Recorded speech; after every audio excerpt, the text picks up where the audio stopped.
اول شغلانه خدتش فيها فلوس خدت عصير ليمون. انا مش خايف من ياخد الزبون. البيزنس بيتغير كل شويه. ان المصور ليه عمر افتراضي. امتى بطلت ترفع ايدك وتمسك كاميرا او تقلل في ان انت تصور بنفسك؟ احنا بننجح، مش انا اللي بنجح. احنا الوحيدين اللي كنا شغالين في مصر وقت الكورونا. اقل عدد استخدمناه 15. فاكره انك تعملها كده. طب ازاي عملتها وانت في جامعه؟ انا بحب اشتغل تزبط. اول ساعتين ما كانوش عايزين يقابلوني، فانا لازم اتحول من انا لاحنا. والشركه ما جابتش الشغل ليه؟ اعمل فلوس كتير واستثمرها في حاجات تانية. انا ما درستش شغلي. وجير بوكس تمتلك ادوات وتمتلك المصنع اللي بتصنع فيه، ما بيخافش ياخد عميله. لا لا لا اكيد في خوازيق. لا ده فينا نطلع من الفيديو ده 44 نسخه، والسهل برضه بفلوس على فكره، بس مش بيجيبوا لك. احنا مؤسسه قائمه على الصناعه. بكبر دماغ موضوع الفلوس ده يعني انت شخصيا ما عندكش مشكله تقول اي حاجه لاي حد في اي وقت؟ ان كل حاجه ليها اصول صناعه.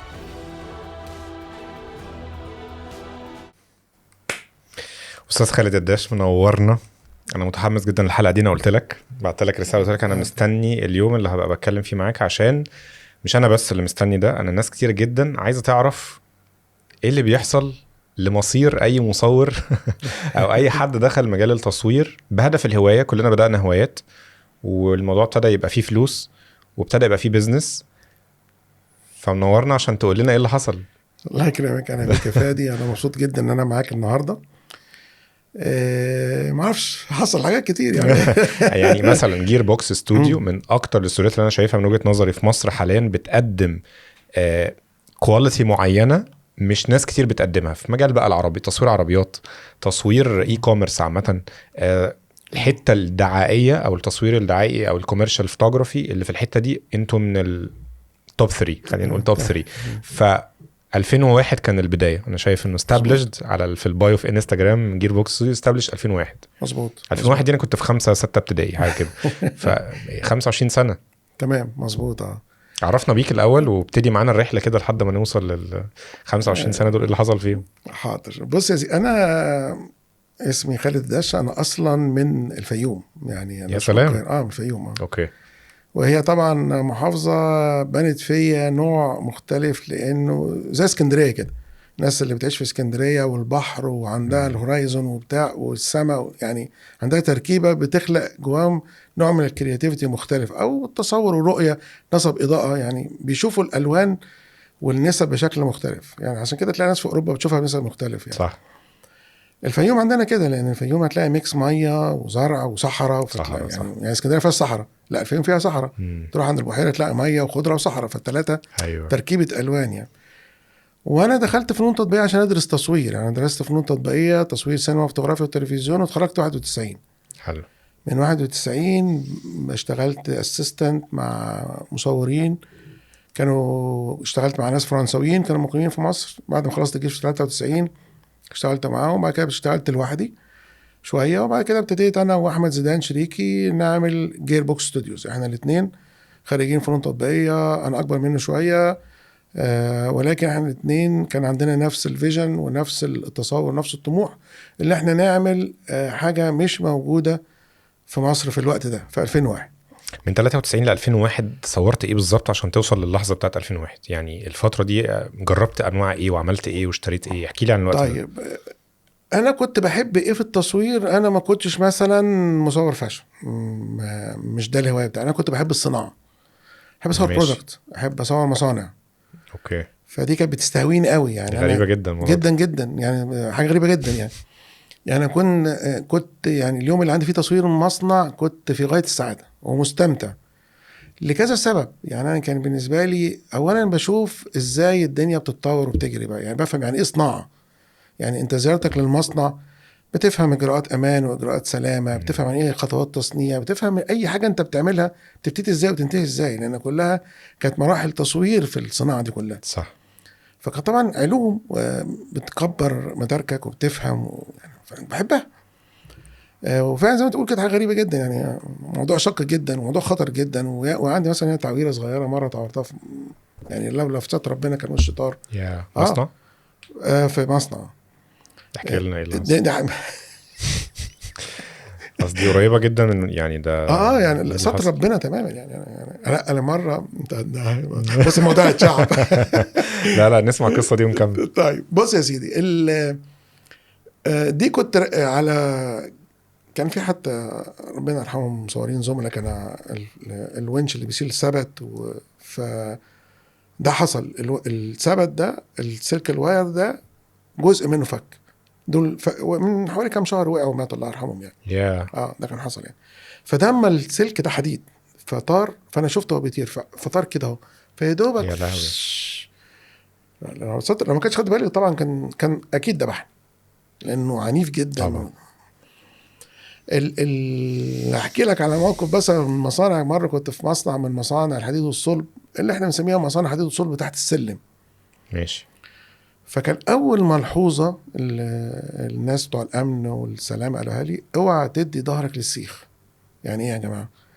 يعني السيخ البلت بيبقى تخين واخد بالك، بيمشي بيخش يتسحب لغايه المقاس اللي انت عايزه سواء بقى 8 10 12 بس هو بيبقى حجم واحد فبيمشي في اتجاه وبسرعه. فما تدروش ظهرك، لازم يبقى قدامك عشان لو خرج بره الخط تلحق نفسك. قلت لهم بس السيخ ده يعني هو مش البلد مش عارف بتبقى 8 متر بتفضل لغايه ما توصل لكام متر، فالحق نفسي ازاي يعني. تسمع بقى وانت واقف لا اصل السيخ خد واحد وخده ده السيخ مره مش عارف ايه طلع من بره الباب ده، فتسمع قصص وحواديت ايه اللي رماك على المصانع يا استاذ خالد؟ بحب يعني زي يعني لما تشوف الناس اللي بتنزل مظاهرات وبتصور نيوز وبتتضرب ومش عارف ايه وكده عادي جدا ممكن تحصل، بس يعني هو ايه اللي خلاني ينزل مظاهرات؟ شغف وحب. هو الاساس في خلاني اخش ادرس التصوير في المنطقه الضيقه واشتغل في الحته دي هو الحب والشغف، وهم دول اعتقد اساس النجاح. يعني انا مش بقول ان انا ناجح بس قصدي ده النجاح اللي بيحب شغلته عايز ينجح فيها ويكمل فيها. وانت بتعرف الشغف ازاي؟ عشان برضو دي كلمه واسعه قوي وبحب اسمع كل حد بيشوفها ازاي. طيب الشغف انت النهارده هو الشغف باني على حب العطاء وحب العمل وحب الناس اللي حواليك. يعني انت النهارده اما يكون عندك ناس انت مسؤول عنها بتشتغل معاهم فبتحبهم لازم تبقى خايف عليهم فعايز تكبر وتتعب عشان مش مسؤوليه اكتر. ما هو ده شغف. اوكي. شغف انك ساعات كتيرة جدا علشان هو ايه اللي خلينا نخش في موضوع الصناعة. لان انت ما تبص الفترة اللي احنا ابتدينا فيها كانت في مشكلة بجد في مصر في التصوير البرودكت والصناعة، لان الناس كان بيجيلي بكتالوجات جاية من اوروبا عايز يصنع ويصور منتجاته، عايز يصور منتجاته بالشكل ده عشان كان زمان كتالوجات طبعا كتالوجات كلها مطبوعة عشان يسافر يبيع في اوروبا في الخليج ويبيع مش عارف. فده اللي خلانا ناخد الخطوات اللي احنا سافر ألمانيا واشوف الاستوديوهات والف على كل الدنيا واعرف الناس بتشتغل ازاي عشان انقل التجربة دي في مصر. اوكي. ده شغف. طب وليه انا حابب ده؟ لان المصانع هي اساس دورة الحاجة كلها، عمال ببيوت بنقل بترانسبورتيشن وبتخلق جو مع كل الناس دي. يعني احنا في شغلانة الصناعة انت مش بترتبط ببرودكت جالك لا انت بترتبط بعميل، بترتبط بمهندس، بترتبط بسواق اللي بيجي لك على طول جايب لك برودكت. الناس عندك بتكوبريت في حاجه. يعني اما بتخش بجد في تصوير البرودكت وتخش انديب انت بتتحول لكونسلتنج، هو المنتج ده كويس ولا وحش. يعني احنا دلوقتي بيجي لك برودكت تقعد عندك عشان تتصور وتجربها المنتج ده كويس ولا وحش وتقول العيوب اللي فيها بناء على خبرتك. فبقول العيوب اللي فيها أيوه. ده لا يصلح، لا ده غلط، ده صح، ده فيه هنا كذا، طب ده كده يعني. اوكي. فالدائرة دي كلها شغف الصورة والجو الضلمة والإضاءة، شغف انك تطلع من تلاجة 4 ظرف بيضة تطلع منها يعني مزة زي ما بتقول يعني. أيوه. فاهم قصدي ايه؟ صح.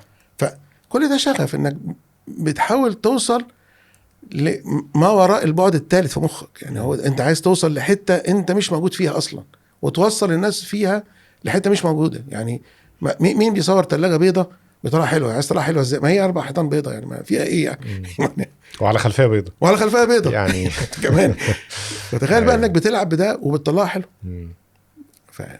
فده كان ايه نوع من الشغف يعني.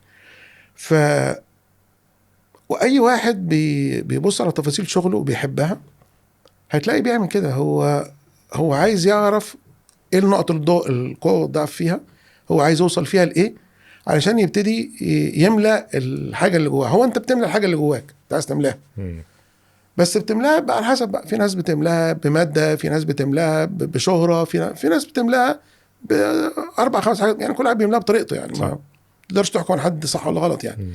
ولكن هو في الاخر مصطلح الشغف انت ازاي توصل تبقى دايما في حاجتك انت راضي عنه. يعني ما بوصل بشتغل في بداية الابيض واسود والالوان والسلايدز والسي جي اي الديجيتال والميرورلس والاي اي وكل ده، فلازم توصل لكل المراحل اللي انت تبقى راضي عنها وواصل فيها للنقط اللي ترضي شغفك وترضي حبك وترضي اللي انت النقط اللي انت شايفها فيها. فدي اول شغلانه خدت فيها فلوس فاكرها؟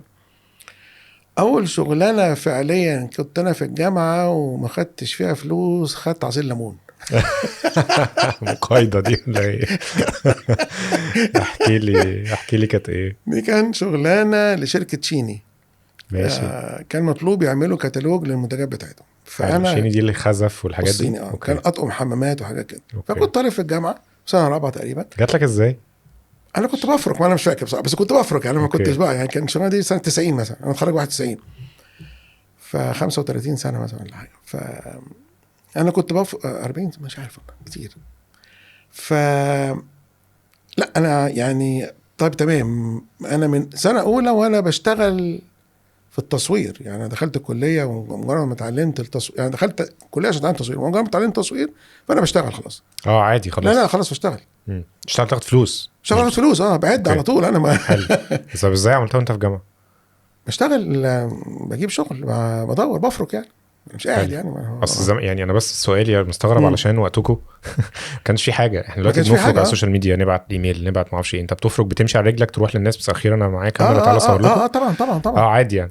طبعا أوكي. بكلم الناس في التليفون، بجيب الدليل وارفع سماعه التليفون. يا سلام. والله. واللي يحرجني واللي يقابلني وكل حاجه انا طبعا. بس هعمل ايه تاني؟ يعني عادي جدا اجيب الدليل، اشوف شركات الاعلانات مش عارف ايه، قالوا انا كذا فلان، طب ينفع وهكذا. كان معاك كاميرا وقتها؟ كان اول كاميرا جبتها كانت مينولتا. كانت عندي كنت جايبها والدي الله يرحمها. الله يرحمه كلم ابن عمي في السعوديه، جابها لي من السعوديه. كانت كاميرا مينولتا. كان المعتدل ياشكا بس انا رحت للمينولتا ساعتها او هي اللي جات لي يعني. اوكي نايس. فالشغلانه دي كانت عشان طبعا انا ما عنديش فواتير، ودوني الايجنسي. واحد عنده ايجنسي بيعملوا اعلانات الطرق. وقالوا له هم معاك وهيدفع لك الفلوس. هو طبعا ما دفعليش فلوس. هو الراجل كان مكتبه لطيف، قال له صحيح انا خالد اتفضل تشرب ليمون. اشرب ليمون بس. قعدت على كده 6 اشهر كل يوم اروح تشرب ليمون. اشرب ليمون. انا شربت ليمون بفلوسي خلاص. انا ماشي يعني. بس هل كانت فتره تدريب ولا انت كان عندك بجد برضو حاجه بتقدمها يعني؟ هل انت كنت راضي عشان عايز تاخد خبره، عشان بتجرب، عشان مفيش ضغوط عليك من شكل او اخر؟ برضو الواحد لما بياخد فلوس بيبقى طبعا. لا ما انت ما كانش عندك مسؤوليات، ما كنتش قلقان يعني. ما خدت فلوس يعني. طبعا عايز تاخد فلوس اكيد، بس ما كنتش مش تعمل مشاكل يعني. مش هيحصل حاجه. مش تعمل مشاكل يعني. وبعدين بصراحه يعني انا كنت دايما بصغر يعني، بكبر دماغي موضوع الفلوس ده يعني. مش ايشو ان احنا نفضل نتخانق مع بعض، نفايت مع بعض واخسر حد لا خلاص تمام. السوق بتاعنا ضيق جدا جدا جدا جدا يعني. الناس تعرف بعض وبتعرف طريقه تعاملاتها وبتعرف سمعتها في كده يعني. واخد بالك النو تايم تقدر تعرف ده معاملاته الماديه ايه وفي مصر وفي العالم. الكلام ده حصل لي في 2001 وانا بشتري معدات من بره. الناس جربتني مره والتانيه مره والتانيه، التالت خدت المعدات قسط على 6 اشهر. هو ما يعرفنيش نهائي وانا في بلد تانية. فبيقول لي انت بتدفع كاش ليه؟ قلت له انا هدفع ايه؟ قال لي قسط. هو طبعا هو ذكي، عايز يشيلني اكتر طبعا، واخد بالك، بس ضمني. هي كده.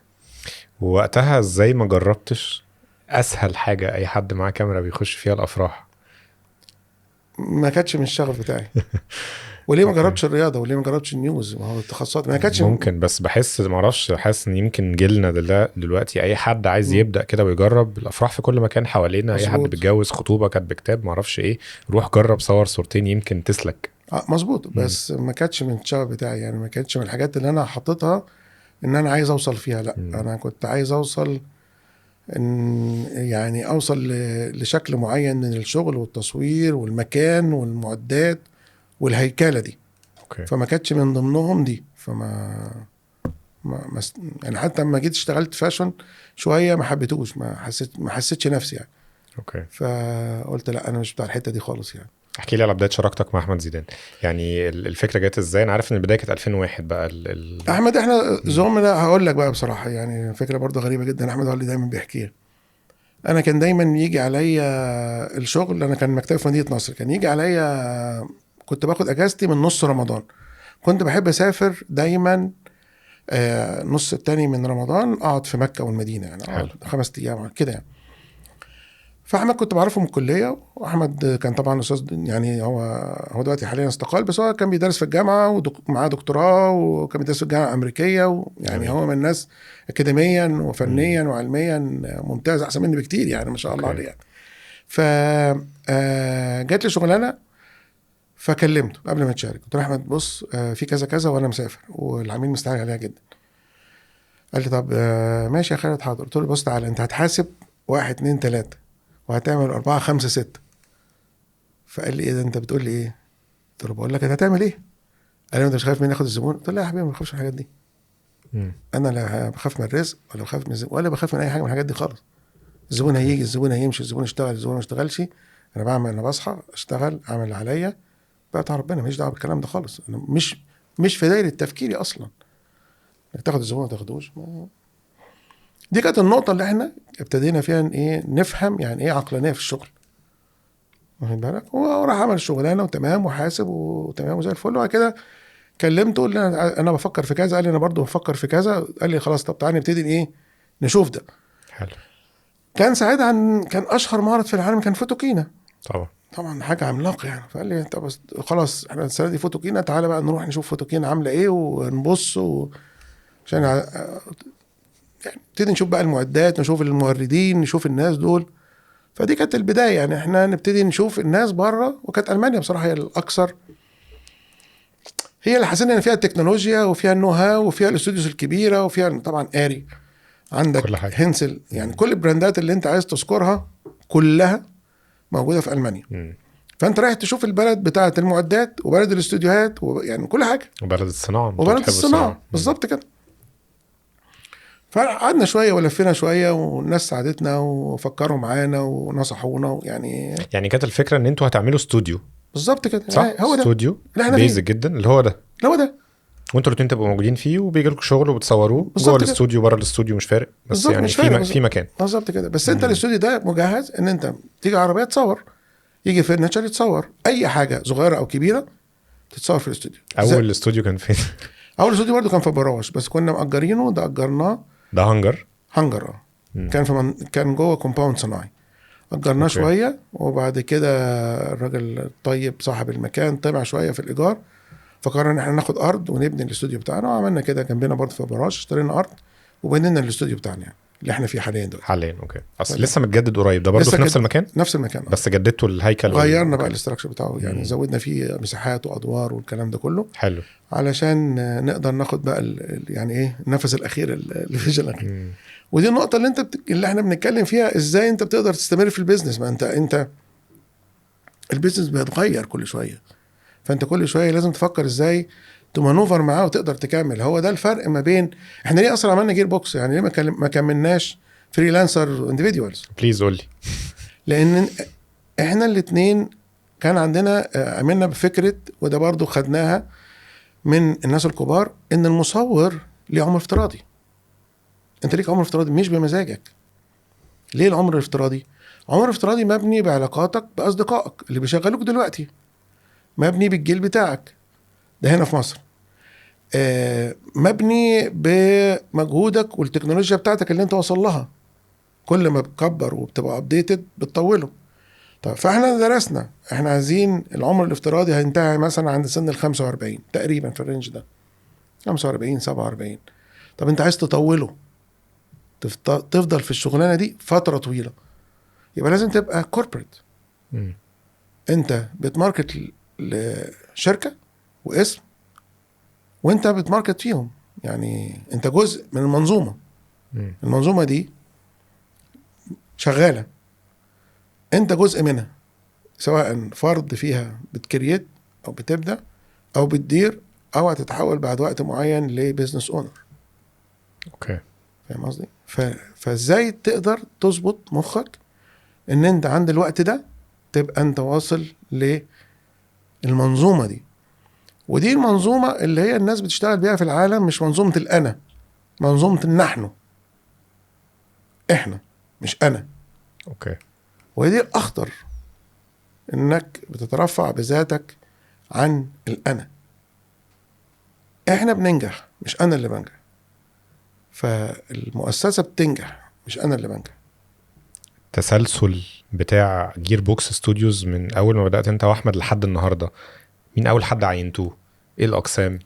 امتى بطلت ترفع ايدك وتمسك كاميرا او تقلل في ان انت تصور بنفسك؟ يعني التسليم والديليجيشن ده حصل على مدار السنين ده ازاي؟ طيب اول حاجه طبعا بيور فوتوغرافي، انت فوتوغرافر واسيستنت، يعني انت واخد بالك وعندك حد مدير للمكان او يعني بيدير الاسيستنت والتيم والمواعيد والكلام ده كله. ده مش حد فيكم؟ لا مش حد فينا. انا فوتوغرافر وعايز اسيستنت، ده اول حاجه. تمام كده. اسيستنت بمعنى ان هو يساعدك بس في المعدات والاضاءه ويحرك الهيد الله ويشيل يفتح الستاند والكلام ده. بالظبط كده. لغايه ما ابتديت 2010 2009 ابتديت تدخل الجرافيك، الفوتوشوب والحاجات دي كلها، او 2008. فنبتدي نشوف مين هيبتدي ياخد الجزء ده. طيب وعايزين نتعلمه صح، فنطلع بره نتعلمه عشان نرجع نشوف نهاير حد. ايه حوار نطلع بره ده؟ بس كل شويه نطلع بره ليه؟ ما فيش حد جوه؟ صراحه احنا قعدة صراحه. بص موجود، ولو ادولك هتنك عليك. طب وليه؟ يعني مش ناقص تناكة، الدنيا ما سهله. العلوم ما فيش، ما حدش بيخبيها على حد.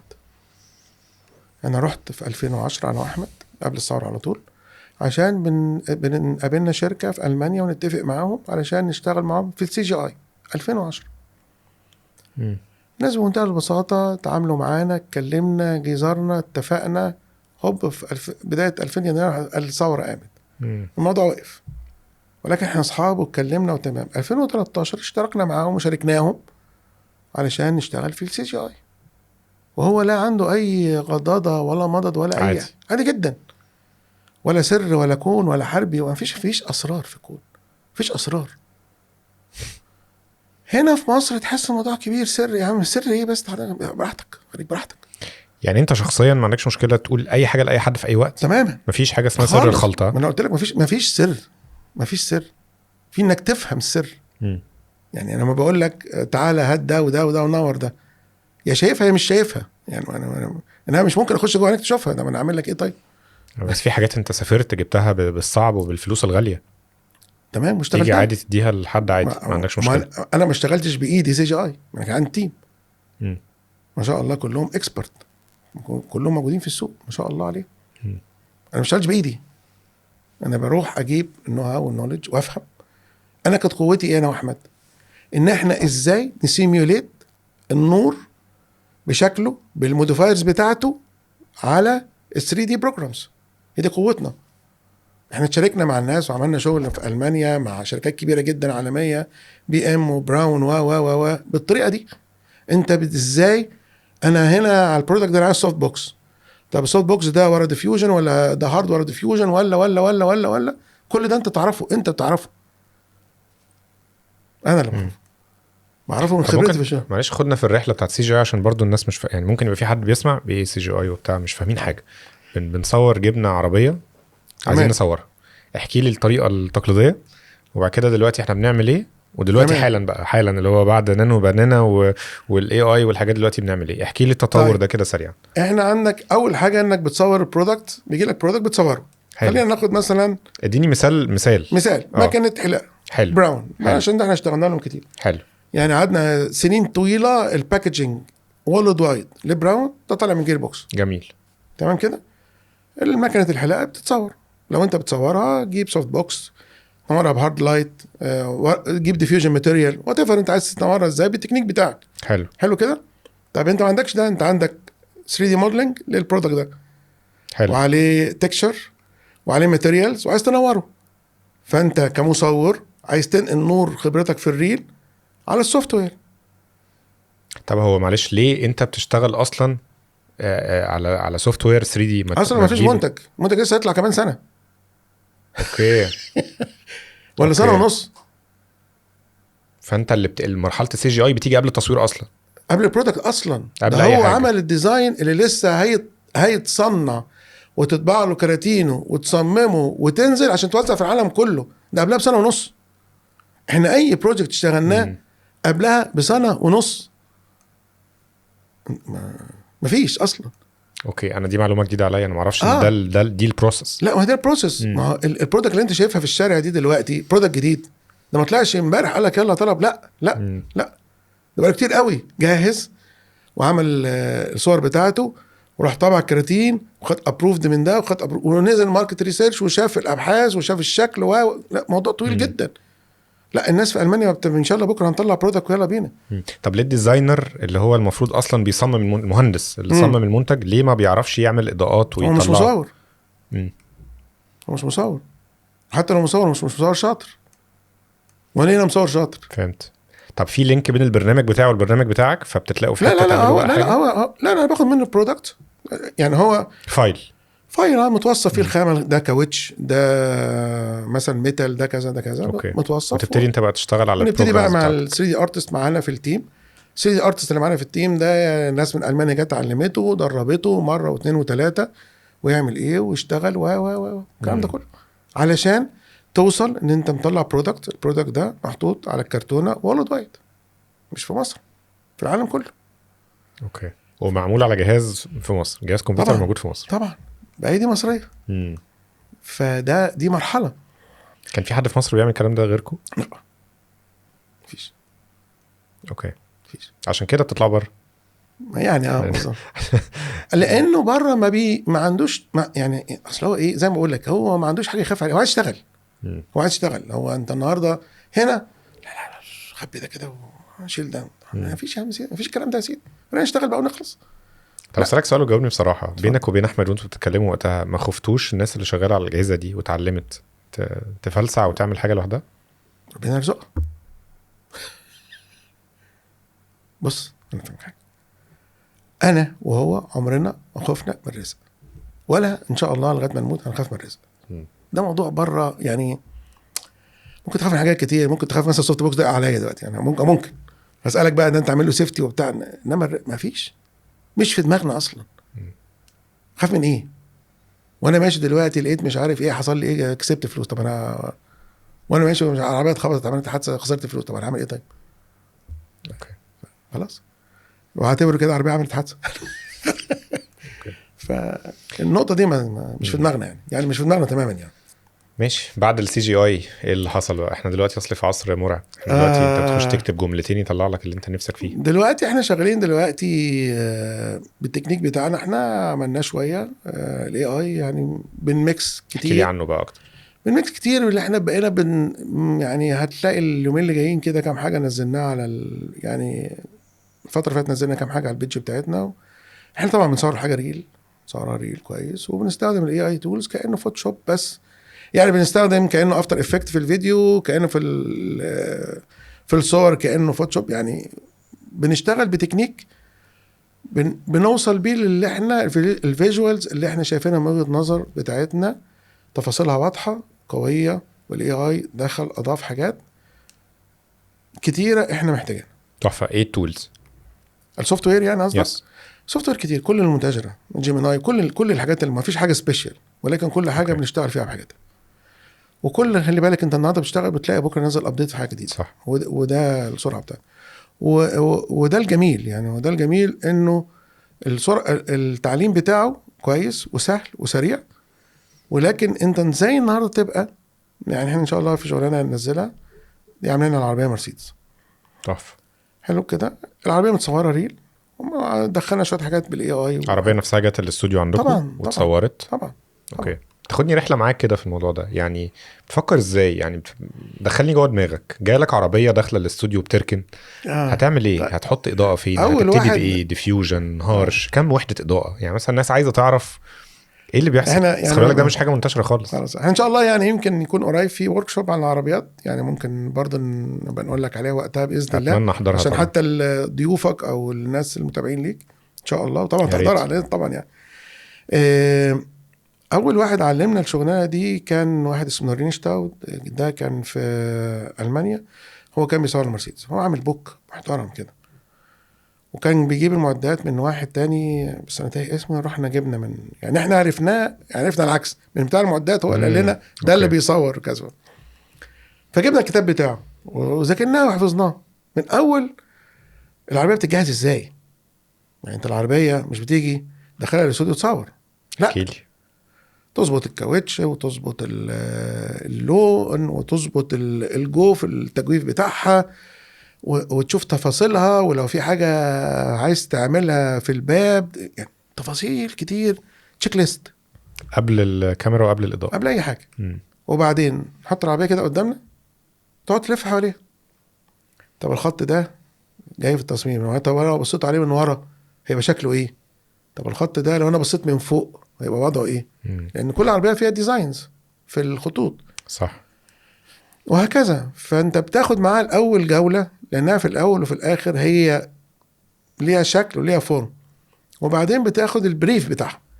طب هي متارجته ايه؟ يقول لك والله دي متارجته جين زي، يعني في عربيه هننزل بيها قريب كده ان شاء الله بتاع جين زي. حاضر يا سيدي، يبقى نشوف جين زي عايز بقى يعمل ايه في الحته دي ونبتدي نفكر فيها، وهكذا. العربيه دي متارجت مين؟ انت شايفها رايحه فين؟ فبتبتدي تاخد معلومات عنها، الماركت عايز يروح بيها فين. حلو. فتبتدي تخلي شكل الاضاءه وشكل الخطوط تمشي مع الاحساس ده. تمام. اوكي. لان انت مش بتصور، انت مش بتحط العربيه في خلفيه ده 360 ابيض كأن في دون ابيض وبتصور، لا، انت بتبرز خطوط وبتغمق خطوط وبتلمع ازاز وتغمق ازاز وحاجات كتير. فمش مش مجرد اللي انت حطيتها في دون بيضه وحطيتها في تنت بيضه وصور، لا مفيش طب كلام. تعال نخش تكنيكال اكتر، عايز اخدك للحته دي برضو معلش. يعني قول لي دلوقتي احنا خلاص في العربيه جت الاستوديو وركنت في مكان التصوير، بتحرك الاضاءات على اساس ايه وبتستخدم كام وحده؟ انا فهمت ان انت العربيه محتاجه ديتيلنج وبتلف حواليها وبتشوف موجهه لمين وهتصورها منين. قول لي كتكنيكاليتيز بقى، بيزكس، طيب. انت كراش عندك كورس كده. انت كالعاده، هو خلينا نقول ان خدنا العربيه الكبيره دي حطينا ماكيت تحتيك. حلو كده. هتعمل ايه؟ يا تنورها سوفت بوكس من فوق، حلو، يا هتحط ديفيوجن تعكس مع الاضاءه، ماشي، يا دايركت يا ريفلكتد. حلو، تمام، دي اول حاجه، اول بيزك. ماشي. طب الريفلكتد ده كله على العربيه الكبيره دي مقاسه كام في كام؟ 6 في 10. حلو، 6 متر في 10 متر عشان يغطي العربيه من اولها لاخرها. جميل. وان بيس، مفيش وصلات قماش، مفيش تخيط قماش جايبه من بره مستورد، حته واحده. حلو كده، عشان لما تغطي العربيه تبقى العربيه كلها متغطيه بمساحه. المساحه دي انت بتقدر تعكس على الاضاءات عشان تبتدي تاخد تاثيرات على الخطوط بتاعتها.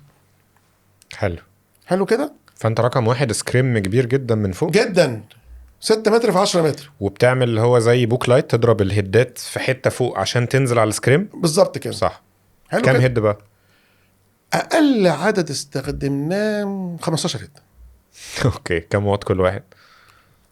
دلوقتي انا اخر تشالنج كنت عامله مع، انا طبعا على طول بشتغل بفلاشات طبعا، اخر تشالنج عملته مع كونتينوس لايت.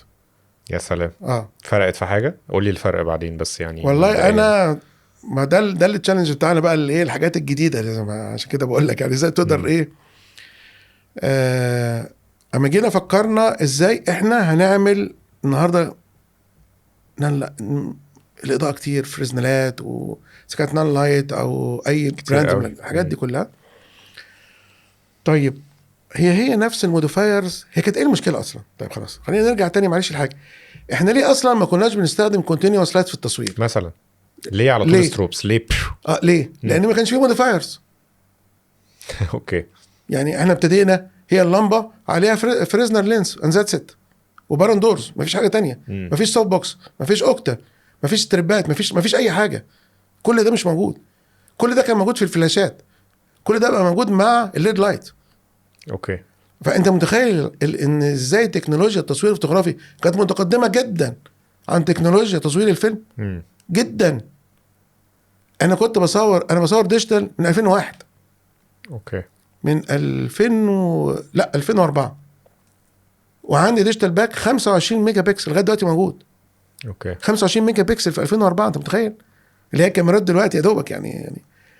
فتكنولوجيا التصوير الفوتوغرافي متقدمه جدا جدا جدا في الوقت ده عن تكنولوجيا اضاءه السينما وتكنولوجيا السنسور والافلام اللي كانت بتشتغل عليها السينما. فاحنا كنا عشان كده بشتغل بالفلاشات، عندي كل الموديفايرز ممكن تتخيلها في كل حاجه، فبشتغل بحريه واريحيه كامله. والفلاشات بتاعتك ستروبس جودوكس او حاجه كده ولا ايه بقى؟ 1000 لا جودوكس كلها هنسل طبعا، كلها الماني. اوكي. واخد بالك؟ كلها 1500 وات سكند كلها، غير ال 3000 غير ال 6000. 6000 ستروب 6000 وات سكند. 6000 وات سكند. انا عندي باور باك او يعني ايه الحوار ده؟ انا اول ما اسمع حوارات بعدين حكى حوارات. اوكي. تمام. ف 6000 وات سكند انت بتشتغل بيه علشان زي ما يكون معاك ابولو مثلا 12 كيلو مثلا. فكانت ده التاريخ اللي احنا قضيناه بنصور العربيات كلها بستروبس فلاشات.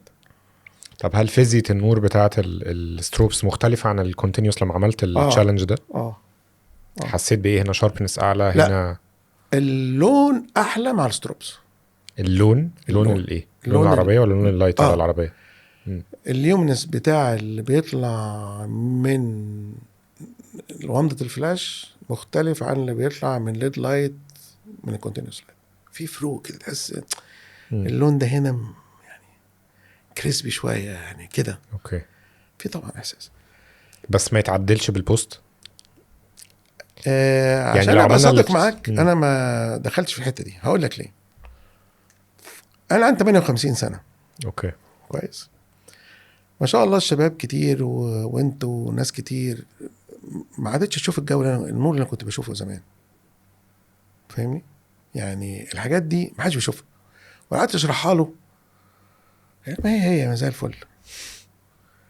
فانا ما جربتش ليه التجربة دي علشان انا عايز اشتغل. يعني انا وظفت المعدات الجديدة بالتكنيك بتاعي بغض النظر شكل النتيجة ايه. فهمت. فاهم قصدي؟ مش عايز اقارن ما بين نتيجة ونتيجة، ولكن الواقع دلوقتي ان انا خلاص الحمد لله عملت اخر عربيتين 3 صورتهم كونتينوس لايت تماما. ومش هترجع تاني للستروب في وقت حسيت خلاص ان انت مبسوط في السكة دي والدنيا؟ خلاص. هل عشان حاب يعني شايف النتيجة قدامك قبل ما تدوس على الزرار؟ لا انا بشوف النتيجة. لا هو كده انا بشوف النتيجة قبل ما ادوس على الزرار. يعني وطبعا يعني الاسيستنت يعني الحمد لله دي حاجات من اللي انت من كتر الشغل دي مالك ربنا بيديها لك يعني. الحمد لله يعني انت بتبقى شايف النتيجه لان انت عارف انت هتعمل ايه وده قوته كام. يعني اما بتحط مثلا 10 فلاشات كلهم هنسل 1500 وات سكند، فوانت قبل ما بتعمل اول ومضه انت بتقول له خلي ده 8 خلي ده 9 ده 7 ونص ده كذا كذا كذا كذا. فبتدي البلان اللي انت عارف كل واحد بخبرتك ده هيدي باور كام وعما يطلع وينزل وينور وهيشوف واللي هيشوفه ازاز ولا هيشوفه معدن. فلو شافوا ازاز هيبقى اقوى كتير من اللي شافوا معدن وهكذا. فبتبقى تقريبا واصل ل 85% من الباور قبل. مش فكره كونتينوس، لا فكره ان النهارده بقى متوفر كتير قوي. يعني تقدر النهارده تخش لوكيشن والسيت اب معاك 20 هيد كونتينوس لايت وتصور عربيه. ما في احنا يعني كجير بوكس الحمد لله عندنا مثلا فوق ال 35 فلاش هيد او يمكن اكتر. فالنهارده عشان تلاقي فوتوغرافر يبقى عنده 35 فلاش هيد يعمل بيهم ايه اصلا؟ يحطهم فين وليه؟ تمام. وعشان نأجرهم من السوق مش موجودين. اوكي. والهيدات الكونتينيوس لايت ايه؟ نان لايت ولا نان لايت 720 كل حاجه. انا في اعلى من كده في 1200. اوكي. الحاجات الاكبر انا بشتغل بالايفوك. انا بشتغل بالايفوك 600 بشتغل 720 ايفوك 1200 في 2400 في 2400 فهم يعني الحمد لله من اسبوع، من 10 ايام كده، عملت ديمو مع نان لايت وبعته مع نان لايت جلوبال، والنان لايت جلوبال قبلته وحطيته على الصفحه بتاعتها. حلو ان قوي. دي اول مره نان لايت جلوبال حد بيصور عربيه ستيل فوتوغرافي على صفحتها. خطير. فنان لايت الحمد لله قبلتها وحطيتها، قالت لا احنا مبسوطين جدا ان خلاص ده يعني حته ما كانتش موجوده فيها، ماركت جديد بالظبط. ماركت جديد. فانت النهارده تحط ده في ماركت ان خلاص تقدر، يعني انت بتحتاج كم اضاءه كتير جدا جدا، يعني جوه اضاءه جوه العربيه، اضاءه بره العربيه، اضاءه للكاوتش، اضاءه يعني كل البادي، حاجات كتيره جدا. تستخدم التيوبس. انا عندي تيوب واخدها منهم نان لايت طولها 2 متر 20، دي مش موجوده كتير. عارفها، شفتها 42 اعتقد، 42 تقريبا. فعشان دي تغطي العربيه من اولها لاخرها. طبعا خطيره دي، خطيره جدا. يعني بالنسبه لي اجيبها منين في الفلاشات؟ ايوه انت فاهم قصدي؟ صح. كانت موجوده في الفلاشات، بس انا كنت رحت لواحد فرنساوي في مصنع في فرنسا وصنعتها ودفعت دم قلبي وطلع عين مش عارف ايه. طبعا. فاهم قصدي؟ فالنهارده بقت متاحه وسهله، سواء تمتلكها او تاجرها. صح. فبقاش فيه يعني الموضوع أقرب. فانا انبسطت بالتجربه جدا، سعيد بيها جدا، ان انا اقدر النهارده الحمد لله خلال اخر 3 عربيات مصورهم، المرسيدس والتشاومي وبراند تاني هينزل دلوقتي مش هقولها. فدول انا صورتهم توتالي كونتينوس، وده كان بالنسبه لي تجربه جديده يعني. جميل. بتمسك الكاميرا بايدك ولسه بتصور؟ طبعا. ما حسيتش انه خلاص بقى حد يقف وانا بس ابقى بشاور وكده؟ والله يعني انا يعني اصل ما شاء الله الشباب كتير وشطار في المكتب، فيعني ما يمكن ما بمسكش الكاميرا كتير قوي، بس يعني خلاص. وهم برضو بصراحة عايز افهمها لك، الشباب بتشوف بوجهة نظرهم هم دلوقتي بناء على مشاهداته لحاجات كتير انا ما بشوفهاش. يعني بيشوف افلام اكتر مني بزوايا مختلفة، فبيشوف زوايا. انا راجل بشوف بالنسبة للمنظور التسويق البيعي، هو بيشوف منظور هو شافها دي مع الفلان ركبها بالزاوية دي من تحت من فوق، يعني فاهم قصدي؟ هم ليهم رؤية مختلفة، والشباب جزء. بس بتسمع يا أستاذ خالد منهم طبعًا. عادي ما عندكش مشكلة تبقى خالص. بتعمل حاجة وحد يقول لك ما نجرب كذا فتروح معاه عادي؟ لا خالص بالعكس، لازم اسمع. لازم اسمع. اوكي. عايز اعرف عدد الناس اللي موجودة دلوقتي في جير بوكس وشغلاناتهم، يعني التيم عامل ازاي؟ الحمد لله التيم دلوقتي احنا حوالي 25 تقريبا يعني، او 23 في الرينج ده. ما متقسمين ما بين طبعا جزء المانجمنت والاداريين، جزء الاسيستنت هم يعني ممكن تسميهم جافرز واسيستنتس، ويعني هم متعلمين مهارات كتير بصراحه ما شاء الله. الناس عندي ما شاء الله يعني الحمد لله استثمرت فيهم في تعليمهم في حاجات كتير، والحمد لله مش شطار يعني. تحفه. والناس الجرافيك يونت والارت دايركشن، الناس اللي ماسكه ده. وانت عارف احنا يعني بقالنا فتره كمان بنشتغل مع امازون في السيكتور بتاع الاي كوميرس يعني، فده بروجكت ليه ناسه المدير بتاعه. ده اون جوينج بروجكت شغال طول الوقت؟ ده بيطلع وبينزل على حسب مزاج امازون يعني. ده ما شركه عالميه ليها مزاجها، تصرف هنا مره تصرف هنا. بص هو بروجكت ما تعرفوش اول من اخر. اوكي. والله. بس هم عندهم ميزه ان دايما، ده الميزه بصراحه اللي انا بحبها دايما، انا بشتغل مع شركات عالميه يعني. احكي لك برضو قصه جرافيت بعدها. ان انت بتشتغل، انا بحب اشتغل تو ذا بوك، ده طبيعتنا من زمان. عشان كده بتقول لي انت ليه على طول بره يعني. بشوف الكتاب بيقول ايه، بشوف الناس بتقول ايه، بتعمل ايه، اشتغل عليه. فهم بييجوا يشتغلوا، بيقول لك احنا عايزين نعمل فيديوهات كده، بيبعت لك البوك، فبتذاكره تطبقه، فتطلع نتيجه تتقبل وتشتغل وتدور. ما بيراجعكش كتير، وعارف ان انت قابل وفاهم ان انت هتعمل ايه. ده بالظبط اللي حصل في ديورافيد اما جيت في 2013 14 حاجه كده. انا كنت بشتغل لهم من زمان يعني. وانا قاعد اشتغل شويه مع المانيا، وبعد كده قال لك لا، الفرق العمله بقى حصلت الثوره والارقام الكبيره، قال لك لا احنا عايزين ننقل التصوير من المانيا لمصر.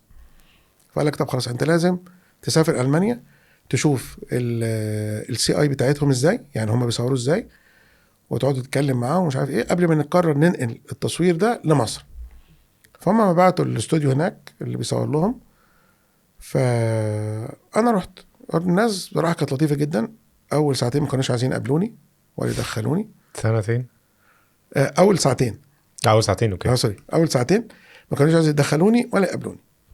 وبعد كده هم الناس هناك اتكلموا، قالك لا هو لازم يعرف بالظبط، لانه احنا هننقل تصوير مصر، انتوا عندكم جزء بتنتجوه بتصوروه في المانيا، بس احنا في جزء كبير هنصوره في مصر، واحنا متفقين معاكم واحنا جايبين عشان كده. هي ناس لطيفه جدا يعني. فالمهم قعدت اتكلمت معاهم، وساعتها وريته انا بعمل ايه وبتاع. كان معاه بقى الكمبيوتر بتاعه الهارد ديسك وبتاع.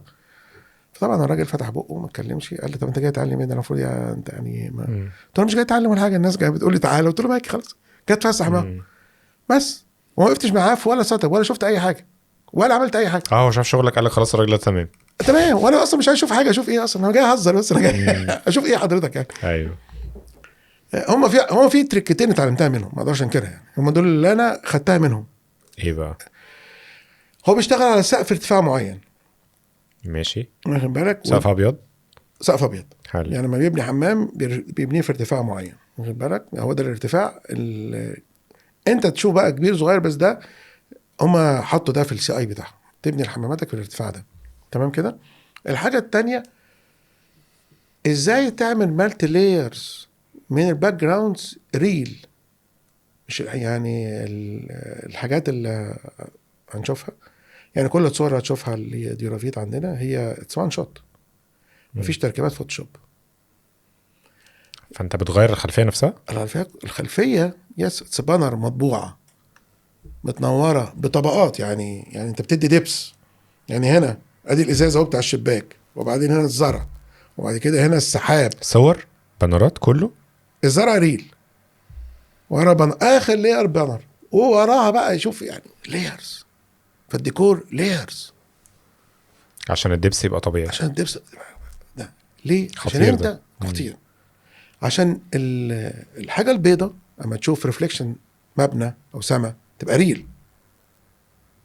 انت مش هتصور مثلا عن خلفيه بيضه وتشيل وتحط لا لا لا. وعايز اقول لك الجميل في الموضوع ده ان اقل عدد وحدات اضاءه بشتغل بيها في الديكورات ديورافيت. يعني الديكورات ديورافيت هي اقل عدد وحدات اضاءه بشتغل بيها. ليه؟ أوكي. لان انا بعتمد تقريبا على 80% من اللايت سورس اللي جاي من الشبابيك، اللي هو جاي عباره عن بانر متنور ولايرز متنوره من الزرع والكلام ده كله. فانت تخيل في شباك مدخل نور. يعني احنا هنا ده شباك مدخل نور، فانت ناقصك ايه؟ فيلر. صح. بس كده. صح. بس كده. فده اللي انا كنت بعمله. اوكي. تكنيكال انا فاهم كل ده يعني ولكن هو خلينا نستخدم المساحه. يعني هو ده بالظبط النموذج الامثل. ليه بيبقى عندك استوديو 400 متر كبير تصور فيه الحاجات دي؟ عشان تقدر تبني الديكور لايرز طويله وتنور وتحس باريحيه ومفيش اي مشكله. تالي من احسن الاستثمارات اللي انت عملتها في حياتك موضوع ان انت اشتريت الارض بتاعت. والله الحمد لله. صح؟ ساعات بحس انها مزعجه. هو طبعا كشغل اصل التنقل صعب في الحاجات دي، خلي بالك. ما هو التنقل صعب بس اوت اوف ذا ريكورد. الروتين والدنيا صعب. بس خلاص كل ده عدى. كل ده خلص. يعني الحمد لله يعني. عشان تقعد تخلص في ورق وروتين بص هو ده برضو نوع من الشغف. خلي بالك. ما ده انت النهارده انت سالتني على سؤالين، يعني ايه شغف ويعني ايه النهارده انت في حجمك سوري مش في حجمك، خلينا بس نعيدها تاني. سألتني سؤالين، يعني ايه الشغف ويعني ايه في سنك بتقدر تكمل في البيزنس. فانت بتكمل في البيزنس، انت بتكمل في بيزنس مؤسسي، انت مش بتكمل في بيزنس فريلانس. انت ازاي بتشوف انك تحول دي لمؤسسة تقدر انت عضو. انا دلوقتي عضو مصور يا جماعة شباب، لما تكونوا عايزين اصور دي قولوا لي. فاهمني؟ فبيقولوا لي في الشغلانات اللي هم عايزيني احطوني فيها، فتعالى يا باشمهندس الحته دي، تعالى يا دكتور الحته دي عايز انك تعمل. تمام كده. تمام. فهي دي انت بتتابعهم، بتشوفهم، تدي ملحوظاتك، بتدي خبراتك مع التيم كله، سواء في الكرياتيف في جرافيك في اي حته في اي قطاع من القطاعات اللي موجوده. وفي نفس الوقت انت مان باور زي اي حد تيجي تصور حاجه، دي مش كل حاجه انت بتصورها كل يوم، وفي نفس الوقت بتدي المان باور بتاعك. فهي دي ان انت بتقدر تنقل نفسك من مصور ابتديت فريلانس، مصور ابتديت عندك شغلتك لوحدها، لمصور في شركه مع واحد، لشركه، وهكذا. الله اعلم بقى الشباب هيكملوا ازاي او الدنيا يعني. أيوة. دي حاجه بتاعت ربنا. في حد من العيله دخل؟ عندي الاولاد، عبد الرحمن ماسك شويه الارت ديبارتمنت، هو دارس ابلايد ارت ميديا ديزاين في الجي او سي ومتخرج من فتره يعني، وبيشتغل يعني ملك الارت دايركشن فول تايم معاك صح؟ مش فول تايم. فول تايم. مش حد تاني من العيله؟ وعندي مريم ماسكه الحته بتاعت الاوبريشن كلها، تشغيل بقى العملاء وده مين، ويعني المواضيع شغلانه صعبه دي. شغلانه صعبه بصراحه، عشان هي دارسه بيزنس كويس وخلص الام بي اي بتاعتها وبتاع. جميل. وعندي عبد الله داخل دلوقتي، هو في البيزنس ديفلوبمنت دلوقتي، لسه خلص الجيش يعني يخلي حلو يعني الحمد لله. وعندي اكرم هو البروديوسر بتاعنا. طب حلو، احنا اتس فاميلي بزنس مين يعني صح؟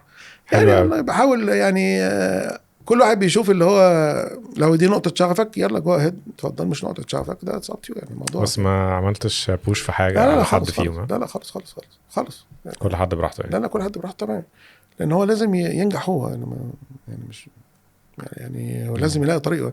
والحقيقة دايما زي ما نقول أي حد ما تقفش على حد، حاجة ما تقفش على حد، لا تقف عليا ولا تقف عليك ولا تقف على حد، حاجة تكمل وهتمشي بغض النظر ايه اللي بيحصل يعني.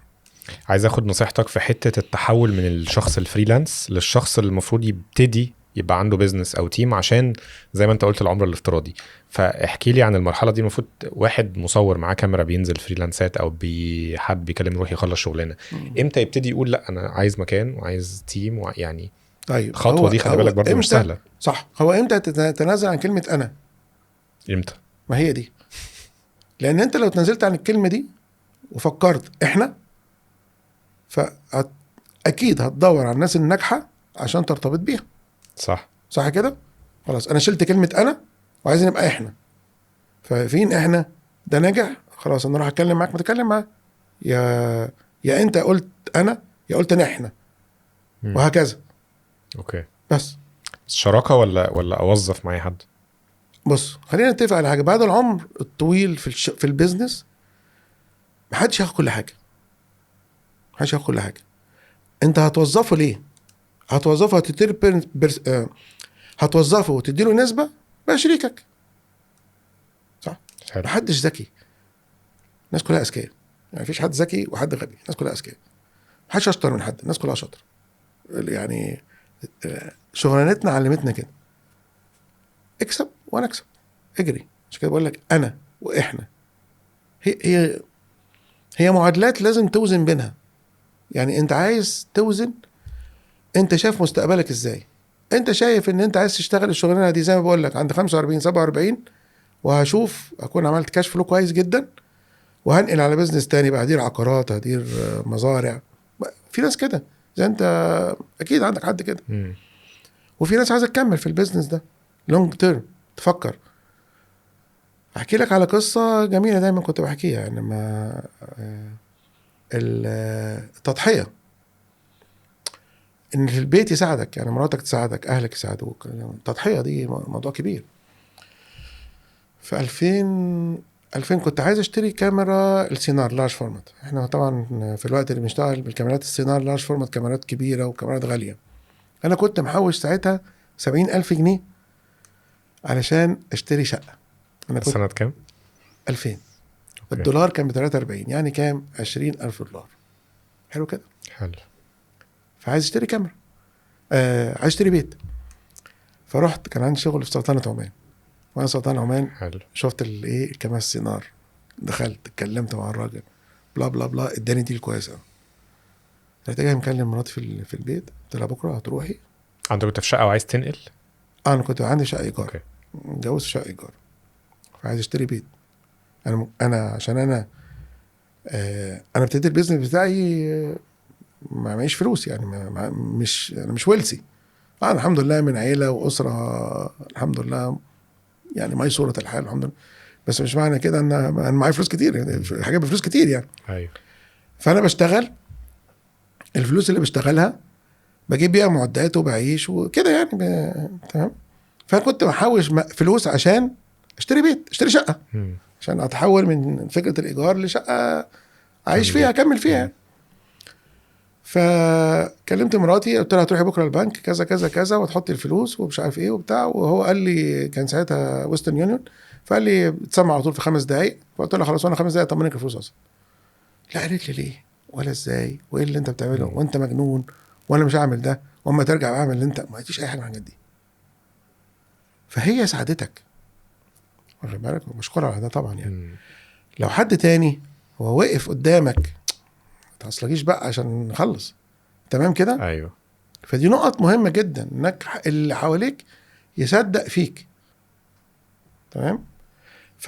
فعملت والحمد لله واشتريت ونجحت. طبعا اخر كتير جدا 10 سنين انا اشتري شقه تانية، طبيعي. يعني رقم بالك. ولكن ده لان انت عايز توصل لحاله من الشغف والحب، وانك توصل بالكواليتي بتاعتك ورؤيتك وتصورك ومنظورك لحاجات لا يراها الاخرين. لما تيجي تشتغل بالكاميرات اللارج فورمات دي، انت بتطلع فيجوالز وصور لا يراها الاخرين، لا يعرفوا يطلعوها ولا يعرفوا يستخدموها، ولا هتشوف حاجات بمناظير مختلفه انت مش متعود عليها. ازاي دي عملت كده؟ مم. فدي حاجات بتبقى هنا بتشوف طبقات 3D جوه مخك يعني، بجد والله. مم. فمره نبقى نجيب الكاميرا اللارج دي ونقعد نلعب انا بيها. نفسي، انا ميديم فورمات اكتر حاجه جربتها.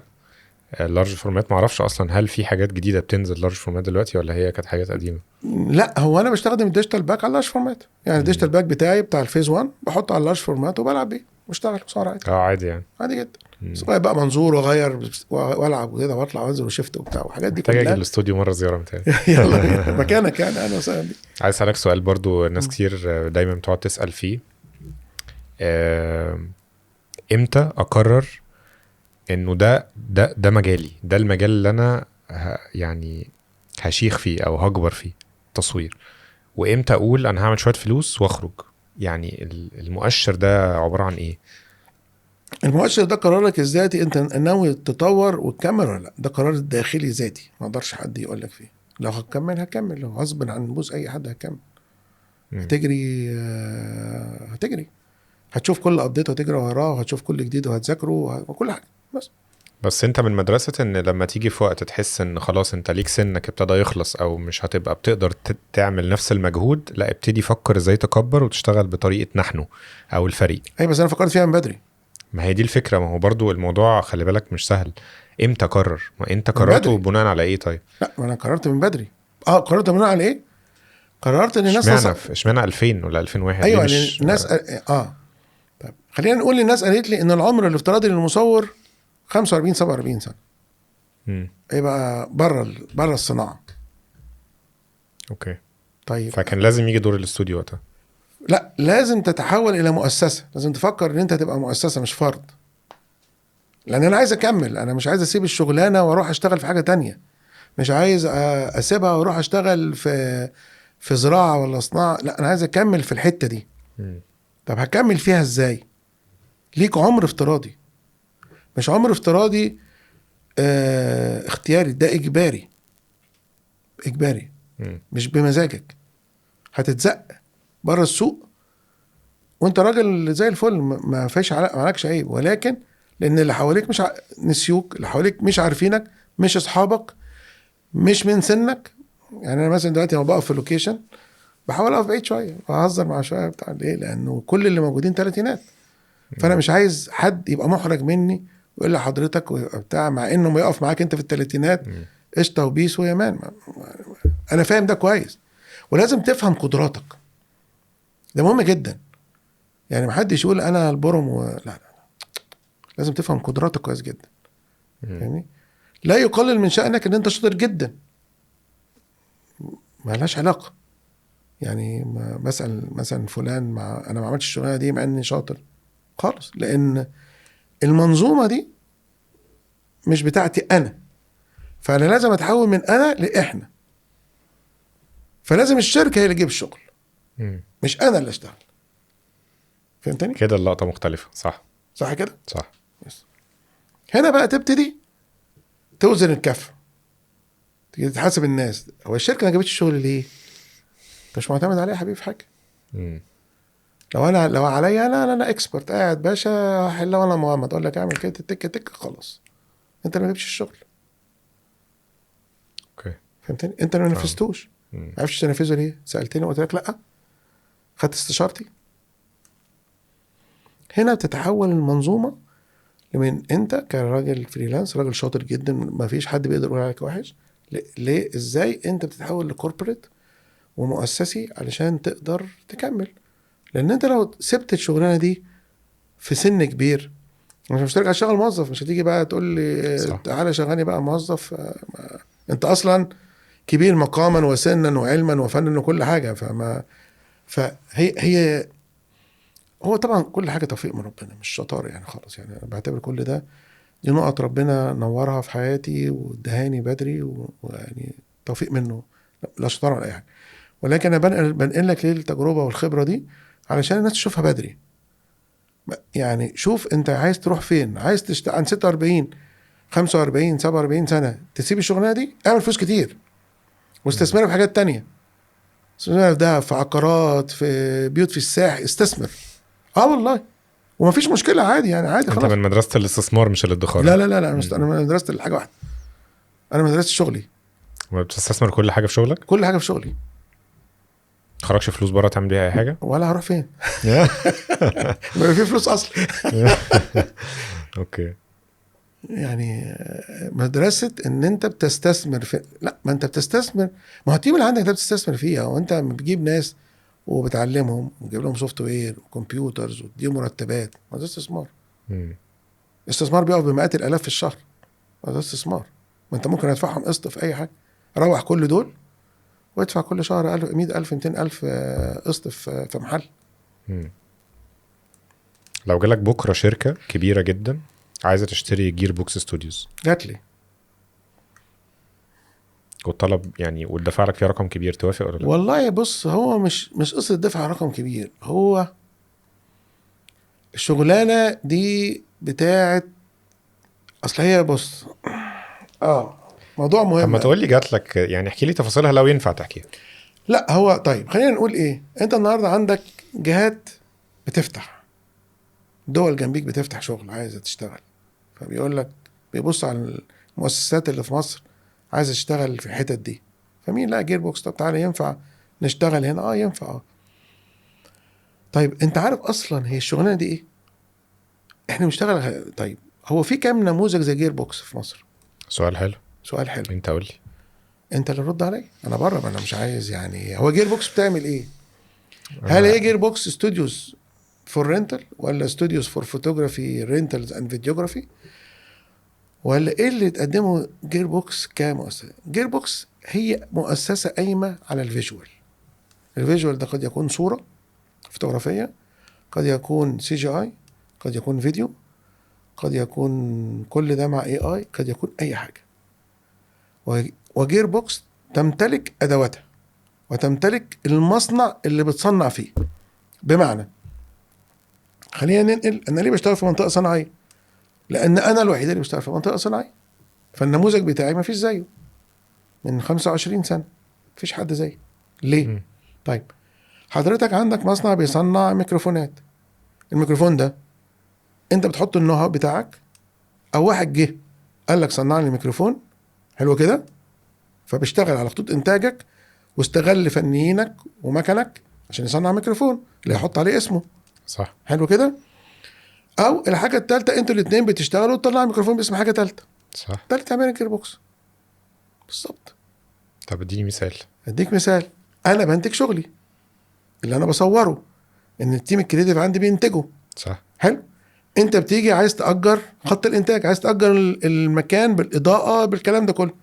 والمكان اللي انا مجهزه انا مش مجهزه عشوائي. يعني انا اما جيت صممت الاستوديوهات دي انا مش قلت للمقاول اللي عامل لي هنا لا مفيش الكلام ده خالص. تو ذا بوك واخد بالك؟ يعني شفت استوديوهات بره مصر بكتالوجاتها بتتعمل ازاي وعملت ازاي بالظبط كده. فما باجي اعمل استوديو، يعني اخر استوديو بنيه اللي انا مسميه سكاي استوديو ده، طول في عرض في ارتفاع بالنسبه بالحكايه بالروايه بالكلام ده كله. فالحمد لله الناس النهارده بتحبه قوي قوي قوي. وبيتأجر كتير وهكذا. بالظبط. ليه؟ لانه لقى فيه اللي مش اللي يعني اصول الصناعه. واخد بالك؟ اصول الصناعه، لان كل حاجه ليها اصول صناعه. ده اللي اتعلمناه، كل حاجه ليها اصول صناعه. فالنهارده لما بتيجي تلاقي المكان اللي انت عايز، انت بقى نفسك هتصنع في حاجه ماليش دعوه بيك، انا بديك خط الانتاج، ادي الورشه بتاعتك وادي خط الانتاج خش وده طلع المعدات، اللي انت عايزه. طلع وابدا. فبيبدا وبيطلع ويبعت سانكس ويعمل منشن والكلام ده كله. مم. وهي حاجه الثالثه يجي يقول لي لا بص انا مش عارف انتج بس انا عندي دي، اقول له تعالى انا وانت ننتجها مع بعض. اوكي. وكيسز كتير، فاهم قصدي؟ طب النموذج ده انت بقى تيجي تقيمه ازاي؟ ما انت عايز تقيم ده. مم. ده نموذج قائم على فكر. ما انت لو عندك مثلا تيجي تقول لي والله ناخد منك المكان ده سنه، 4 حيطان باضاءتك بالكلام ده كله، هتقول لي تضرب اتفضل السلام عليكم حلو. ورحمه. بس انا مش النموذج ده، لا. مم. طب انا هاخد منك طب انت هتصور لي وتنتج لي ده، حاضر هدي لك كوتيشن انا هفضل انتج لك لمده سنه بودكاست بلا بلا بلا بلا كذا، بس انا برضو مش النموذج ده.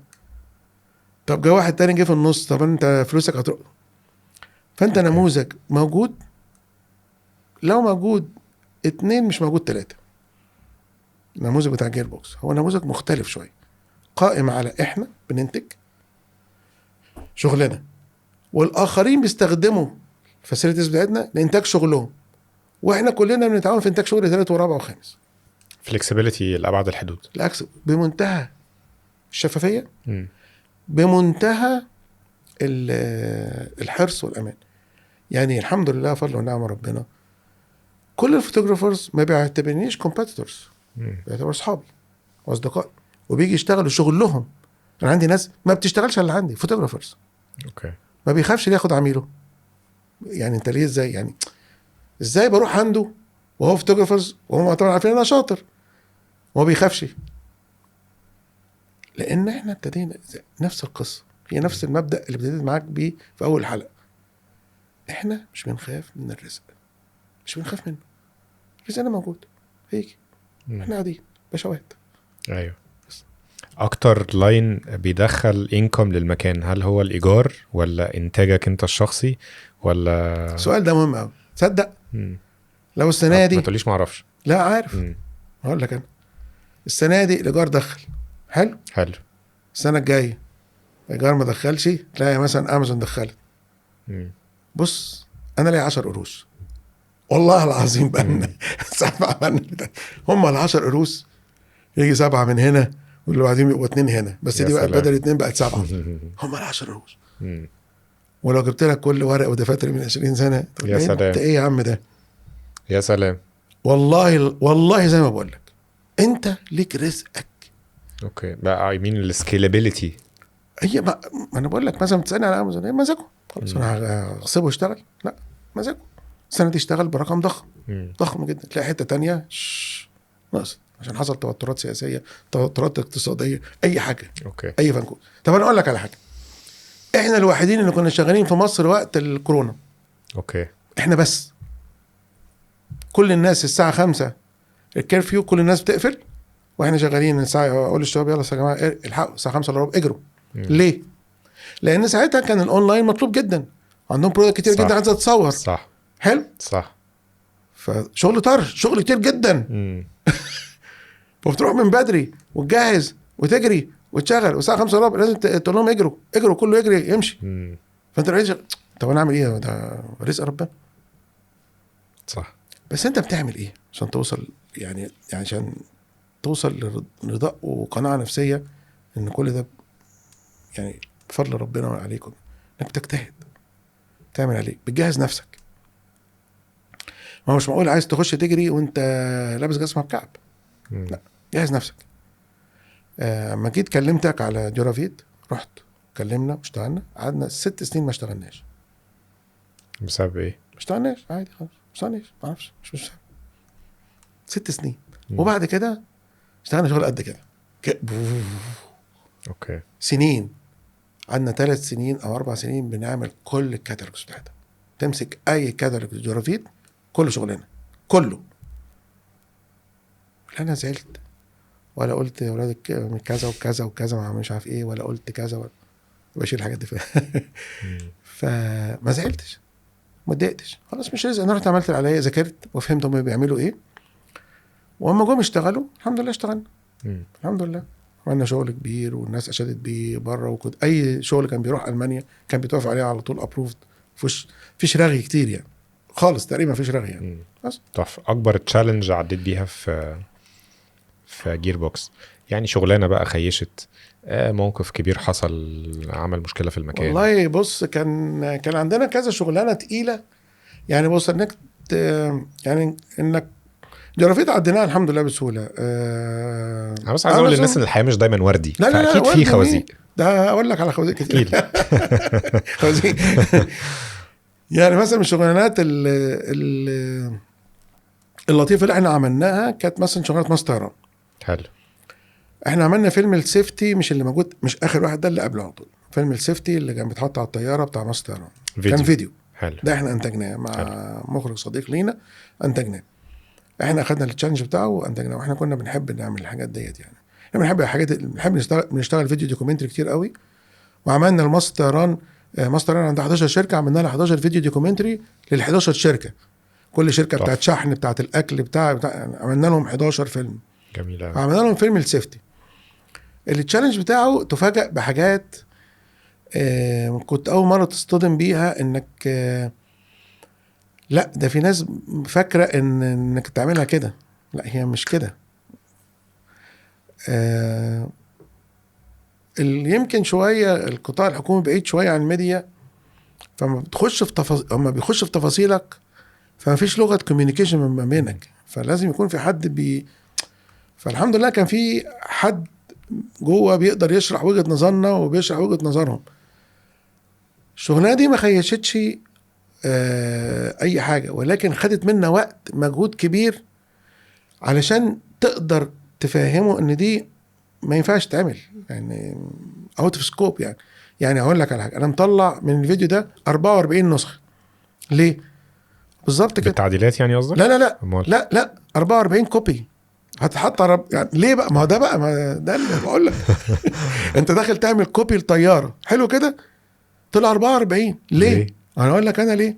اول حاجه مخارج الطيارات في الموديلات مختلفه. فده ما اداني ما قالوليش ده قبل البريف وقبل التصوير. انا صورت وخلصت، قال لك لا بس دول بيخرجوا من النص، في طيارات قدام والنص فيه 4 ابواب وورا فيه مش عارف كام، وفي طيارات 2 و2 ومش عارف ايه، وفي طيارات مش عارف ايه في الارض، وفي طيارات بتمشي. يا نهار ابيض ايه ده كل ده؟ فكل طياره تبتدي ترجع تاني. وعدت تصوير ولا ايه اللي حصل؟ في حاجات عدنا فيها تصوير طبعا يعني كانت على كروما الحمد لله، جرين سكرين. وفي حاجات عملناها جرافيك. بس الفكره ده من مش عارف مش خوازيق يعني، بس انت من جامعه جاي اسلم فيلم يعني. ايوه ايه ده كله يعني 44 كوبي طلعك 44. وطبعا غير بقى الانجليزي والماني وفرنساوي ومش عارف ايه وتكتب ايه وطيارات صغيره وطيارات كبيره. وصورته فين؟ كله جرين سكرين؟ كله جرين سكرين. بس بصراحه كان من الحاجات الجميله قوي، لانه كان في واحد لطيف جدا رسم لنا السكتشات دي، وكانت احنا كنا شايفينها من الافكار الجميله، والحمد لله هو اتقبل واشتغل، والناس حبته جدا، والناس على الطيارات حبته جدا، وناس كتيره جدا كانت اتكلمت عليه وشكرت فيه. احساس حلو انت كمان تركب طياره مصر الطيران بعديها تلاقي الفيلم اللي انت عامله الفيديو لذيذ يعني. حاجه يعني من الحاجات اللي احنا فخورين بيها في فتره حياتنا يعني في الشغلانه دي.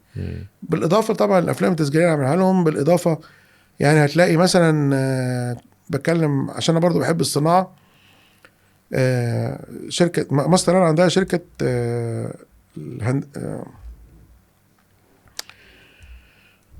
الصيانه شركه صيانه يعني. خلينا نقول واحده من احد شركات ماستران هي شركه صيانه. شركه الصيانه دي اللي بتصين الطيارات وتغير اي حاجه بتبوظ والكلام ده كله.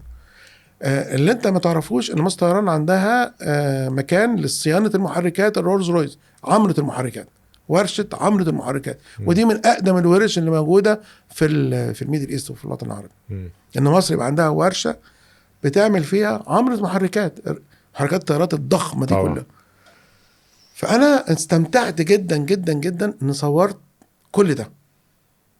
تحفة جدا. انت كنت تروح بالأيام بالظبط كده، أيام حتى يعني كنت لسه معاهم اجتماع من حوالي شهرين، حتى تاريخه بيستخدموا كل الصور بتاعتنا دي في الميديا، وحتى تاريخه في اي معرض في العالم ناس بتسالهم طب يا جماعه مين اللي عامل لكم الشغل ده؟ لان هنا بيجي حبك وخبرتك وعينك وشغلك في الصناعه، ودي للاسف مش كتير يعني. انت ما انت المفروض تبص من وجهه نظر مين؟ وجهه نظر الشغوف اللي عايز يعرف هي دي بتصنع ازاي، هي دي حجمها ايه. يعني مثلا صوره منهم عامل او فني عفوا واقف جوه المحرك، واقف يعني المحرك، فانت شفت دلوقتي خلاص خدت سكيل، ايوه عرفت ان ده حجمه ايه. صح. فانت ما هو ما وقفش، انا ابتديت اكريت ده، فانت ما بتكريت الشغل ده، هو انت خلاص عارف الناس عايزه تشوف ايه. حجم الفني اللي بيغير الكاوتش الطياره حجمه للكاوتش قد ايه، فهو واقف بيعمل ايه، فحجمه ايه بالنسبه لايه، وشكل الطياره ايه، وهكذا. دي كانت الافكار دي كلها والخبرات في التصوير، الكلام ده كله بتنقله من صناعه لصناعه. فده كان الشغف بتاعي وحبي، يعني ده كان حب شخص ليا يعني. لو عايز تدي نصيحة لحد دلوقتي لسه بادئ في التصوير 2026 ولسه بيقول يا هادي في المجال، وقرر ان انا خلاص انا ده المجال اللي انا عايز اكبر فيه واعمل فيه اسمي يعني، طيب تنصحه بايه كده؟ في 3 حاجات، او يعني مش عارف هم كام حاجه، بس خلينا نعدهم مع بعض. في حاجات الاي اي مش هيخش فيها. ايه هي؟ النيوز، الاخبار. ماشي، حلو كده. حلو، السبورتس ماشي صح. مش هيخش يزور حاجه، يعني مش ممكن يزور هو حدث محدش رياضي. عارف، ممكن يبقى في روبوت ولا حاجه يبقى في الملاعب قريب يعني ماسك الكاميرا ويصور حاجه، مش عارف. اما كنت بتابع الاولمبيات يعني انا مصور واقف على كاميرا معينه، بس هو انا حاطط 3-4 كاميرات ريموتلي في حته تانية عشان انا واحد، ولكن في الاخر بوظف التكنولوجيا ان اصور من زاويه تانية. صح. فده تمام يعني ما فيهاش مشكله يعني. ولكن في الاول في الاخر الاي اي مش هيخش يغير سين وبتاع يبقى صور فيك، صح. فلن يعترف بيه. مش ده المجال. صح. الحاجه الثالثه الصناعه، ده مجال لو انت بجد قررت تشوف، اصل ان هي الفكره مش تروح تصور صوره يعني صوره حلوه، انت عايز توصل ايه في الصوره، ايه فين الفلوس، فين الفلوس المكنه دي، فين النو هاو هنا، فين الصعوبه هنا. ولو اي مكنه بتعمل اي حاجه خلاص ما كلهم زي بعض. ولكن كل واحد بيجيبك صور مصنعه، هو عايز يبين قوته، عايز اقول ان انا بعمل ده، ودي المكنه دي ما فيش زيها في مصر ولا في العالم، وهكذا. فدي من الحاجات برضو، اي حاجه مرتبطه بالريل لايف، بالحياه اليوميه التقليديه، اللي بتنقل بيها احساس ونبض حاجه معينه، يا اما شارع، يا اما رياضه، يا اما صناعه، كل ده الاي اي مش هيلعب فيه، وهيبقى دوره ضعيف جدا تكميلي في حاجات معينه، شويه ريتاتش وبتاع. صح. والاي اي هيبدل مين؟ هيبدل الارت، هيبدل الكرياتيفيتي، هيبدل حاجات كتير هيخش فيه. البرودكت ممكن يبدلها لو بس هو برضو مزعج لغايه دلوقتي. هو بيشوف مناظير مش عايز يشوف منها، يعني ما تقعد تكتب وتقول يعني هيبدل طبعا، ما اقدرش اقول لا، بس جاي في السكه يعني. جاي. ماشي. نصيحه تانية عايزين برضو يعني، دي المجالات اللي انت قلت الناس تحاول تركز عليها، ايه تاني؟ دي طبعا الايفنت والويدنج طبعا مكملين، انه برضو بينقل حياه طبيعيه ريل لايف. لازم يشتغل فيديو كتير قوي، لازم يشتغل فيديو كتير قوي، ولازم احساس الفيديو يكون زي ما الناس كلها بتاعت الماركتينج بيتكلم، ان انت بتنقل تجربه، بتنقل مشاعر، بتنقل احساس، بتنقل خبره، يعني اي فيديو لازم يكون وراه رساله، فلازم يكون بيشتغلوا فيديو. وهي الحمد لله ان التكنولوجيا بقت سهله، بقت هي كاميرا واحده هايبر تقدر تشتغل ده وتشتغل ده، فده طبعا بيوفر فلوس كتير وتقدر تعمل بيها شغل كتير يعني. حلو. هوريك صور من الاكونت بتاعكم، طيب، وعايزك تحكي لي كواليسها وتقول لي يعني ايه اللي حصل حوالين الصوره، اتصورت ازاي، شكلها كان عامل ازاي، ايه كلاينت، كواليس، وهكذا. يلا بينا. ماشي. اول صوره انا هفتح لك طبعا مبدئيا شكل الاستوديو يعني متحمس اجي واتفرج. يلا مستنيين. طيب انا بحب يعني انت لازم تيجي تعمل حلقه عندنا في الاستوديو. يا ريت دي حاجه خطيره. يعني لو حلقه عندك تصوير ممكن نعمل بيهايند ذا سين، اللي هو نعمل كواليس كده ماشي. ونشوف الاجواء والحاجات دي. حاسس ان دي هتبقى حاجه لذيذه. طيب هنبدا الاول بفكره انا دي الصوره اللي انت كنت بتكلمني عليها، اللي هي بتاعت الفيلم بتاع مصر الطيران، صح؟ بالظبط كده، بالظبط كده. ده الفيديو اللي هو لمصر الطيران. دي شركه الصيانه والهندسه، يعني دي شركه من ده فيلم تسجيل لشركه من شركاتهم. وانت بتصور الفيديو بنفسك؟ لا. اوكي. لا.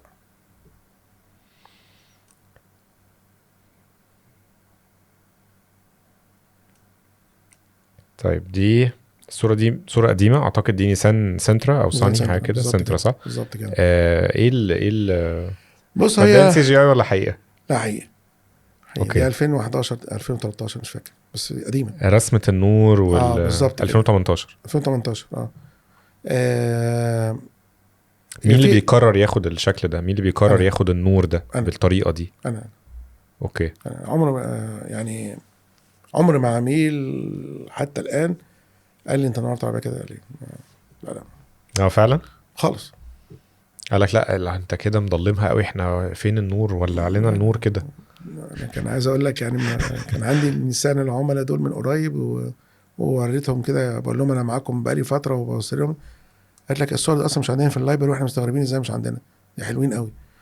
اوكي. انا اقول لك على حاجه تانية جميله قوي، عندنا حاجه في جير بوكس، يعني ايه عمل مؤسسي. ممكن نخش على الصوره اللي بعدها؟ لا يعني اللي هي تحت. ايوه دي. اوكي. الصوره دي بقى ده بالظبط، دي خلاصه ما تعلمناه ودرسناه في كليه فنون تطبيقيه. ليه بقى؟ هي الصوره دي طبعا مش متصوره كده، الصوره دي متصوره الكراسي بره العربيه، هو مفيش قايم اصلا. احنا لا قطعنا قايم ولا عملنا اي حاجه، كل اللي عملناه ان احنا فكنا بين العربيه بس ماشي. حلو كده، وطلعنا الكراسي دي حطيناها بره على حته خشب، يعني جبنا كرسيين في فيديو ليهم ماشي ميكنج، ماشي كده، حطينا الكراسي في اماكنها وابعادها والكلام ده كله، وحطينا الكاميرا ورسمنا الارض. اوكي تمام كده. ادي كده ايه، احنا كنا بندرس بقى طبعا رسم هندسي ومش عارف ايه وحاجات كتير يعني. وبعد كده قعدنا الموديلز واللي بيعمل خلصنا خلاص، يعني دي اللي هتخش جوه العربيه. حلو. وبعدين جبنا العربيه صورنا. حلو. بس في قايم في النص. ايوه. طب نشيله ازاي؟ لازم نعمل شيفتنج بالكاميرا يمين وشيفتنج بالكاميرا شمال ونركب. ولازم كل مره ترفع وترسم على الارض. واحده من اعظم الشغلات اللي عملناها في جير بوكس في حياتنا، يعني انا واحمد، كانت برضه النيسان بعت لنا 5 عربيات او 6 عربيات، عايز يعمل لهم اللوك بوك بتاعهم. طيب العربيات دي كلها المفروض تتصور كل الزوايا بنفس الاضاءه عشان ينزلوا في الكاتالوج بتاعها. لو انت كنت جيت في الوقت ده في الاستوديو ده الارض دي بالظبط عباره عن خريطه العالم كده، خريطه هنا كده، دي العربيه السنترا واقفه هنا، ودي كذا، وارتفاعات الكاميرا، ودي رقم 5 اللي متسجل في العربيه.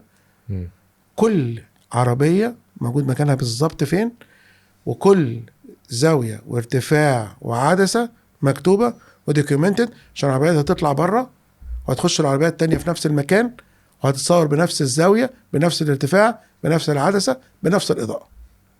ما ينفعش يبقى فيها ملي مختلف، لانه عايز يحطهم جنب بعض فتشوفها كأن بس العربيه اللون اللي بيتغير بس.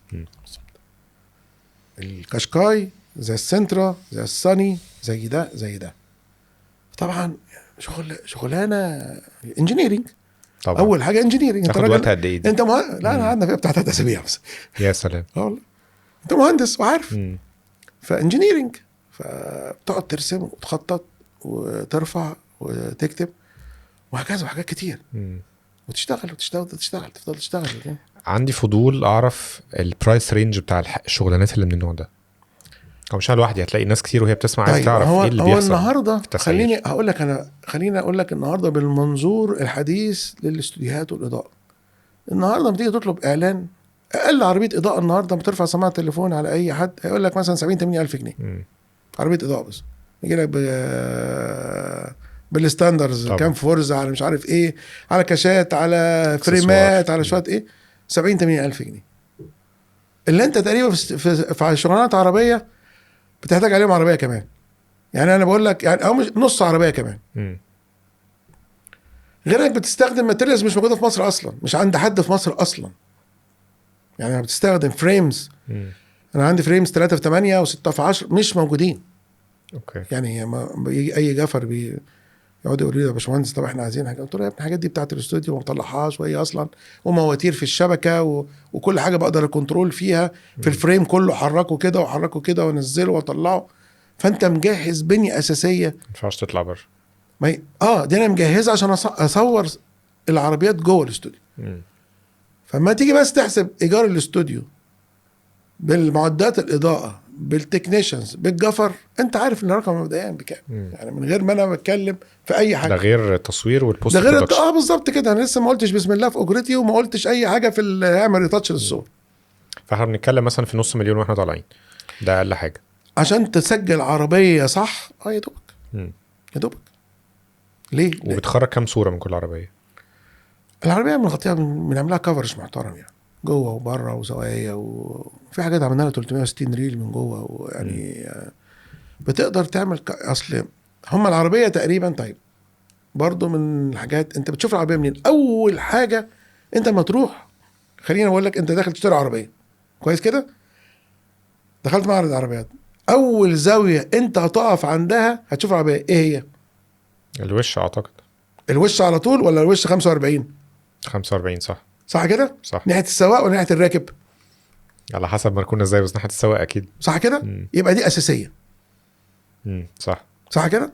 يبقى اول زاويه لازم تطلع عشان تعبر عن شخصيه العربيه.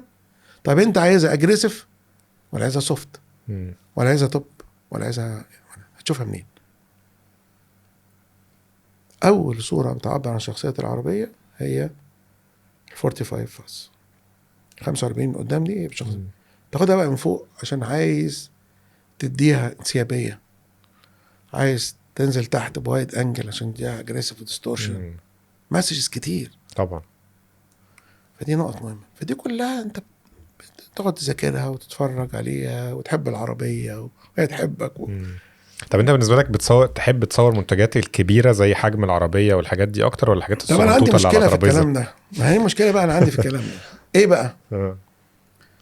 والمشكله دي كتير يعني كانت بتضايقني انا واحمد. يعني الناس بتبص لك انت بتاع الصعب والسهل برضه بفلوس على فكره، بس مش بيجيبوا لك. صح على فكره. طب تصدق ميك سنس. ما طب يا جماعه ما السهل ده برضه بفلوس حضرتك. حد تاني سهل بقى وبيدفع فلوس. ما يعني والسهل بفلوس مش ببلاش. يعني في حاجات سهله بيدفع فيها فلوس بس مش بيجي لك، هو بيجي لك عشان الصعب. طب دي حاجه بتضايقك شويه جدا كمان. وانا كان عندنا صديق واخ عزيز استاذ محمد علام الدين، ده راجل جميل جدا. فبكلمه على الكلام ده، قال لي بص يا خالد بس عشان تريح نفسك، في ناس بتقف على النيل على كوبري عباس ماسكه صناره وبتصطاد سمك، وفي ناس معاها فلايك وبتصطاد سمك، وفي ناس تحت بتركب بوتس وجيجنج وبوبينج وبيصطادوا سمك، وفي مراكب اسمها علي البحار، دول اللي بيجيبوا كده انتوا يا خالد مشكلتكم انتوا علي البحار، انتوا مراكب علي البحار. صح. فانتوا لازم خلاص بقى لازم السمك الكبير يعني ولازم تجيب سمك كتير عشان انت عندك المركب دي عليها عمال وفنيين وموضوع كبير جدا. ما انت دخلت علي البحار. صح. بس انت لو تتمنى يعني مبسوط في اللي انت فيه، ولا عايز ترجع بس تدور على الكوبري؟ انا ما اقدرش نرجع بالزمن تغيره. وما اقدرش اقول انا خدت مشوار وزعلت فيه. ما تقدرش تقول ده، لانه الحمد لله يعني كل حاجه توفيق من ربنا فقط لا. ربنا وفقك مشيت هنا، ربنا وفقك فيه الحمد لله. يعني حتى لو ما كملتش فيه فبرضه الحمد لله. والاكسبانشن بلان رايح لفين؟ فرع تاني مثلا ولا لا زي ما احنا بنحاول نكبر والله في اللي احنا لا فيه؟ لسه طبعا عايز اكبر في حاجات كتير، بس عندنا شويه الحركه الاقتصاديه في مصر بقى لها فتره للاسف مش مستقر. كل ما تيجي تعمل تخطط وتحط بادجت وتعمل سيفنج علشان تبتدي اي حاجه دلوقتي في حجمك عايزه فلوس كتير عشان تتحرك فيها. ما انت مش هتتحرك مثلا 100,000 و200,000، فعايز رقم ملايين طبعا، فاهم؟ عشان تبتدي تتحرك في الرقم ده. واحنا الحمد لله لا بنشتغل لا بنوك ولا قروض ولا الكلام ده، زي ما انت قلت لك كده، زي ما خدت فلوسي بتاعت الشقه عملتها، فاحنا بنشتغل كده. في فلوس في الشركه نحطها تاني. نحط تاني، نستثمر. ما فيش فلوس نستنى. فكل ما تيجي تعمل خطتك وبتاع تلاقي تتعطل شويه. سؤال تاني صحيح برضو بمناسبة البيزنس والإدارة والشركة وكده، انت ليك مرتب ولا بتاخد أرباح؟ لا مرتب. لا طبعا هي مرتب. مرتبة طبعا لا مرتب. واخر السنه بنشوف بقى ارباح مش ارباح والكلام ده. استاذ بولس كان قاعد معايا كان ضد الموضوع ده، كان يحب يعني ما بيحبش فكرة المرتبات، او يعني صراحة مش هو بس، في ناس كتير قوي بتقول لك احنا آخر الشهر خلاص الشركة وزعنا كل المرتبات والدنيا تمام، نشوف اتبقى كام ونقسم، يعني لو انا وشريكي مثلا الشهر الجاي هيحصل نفس الكلام. انت ما فيش عارفش طبعا. يعني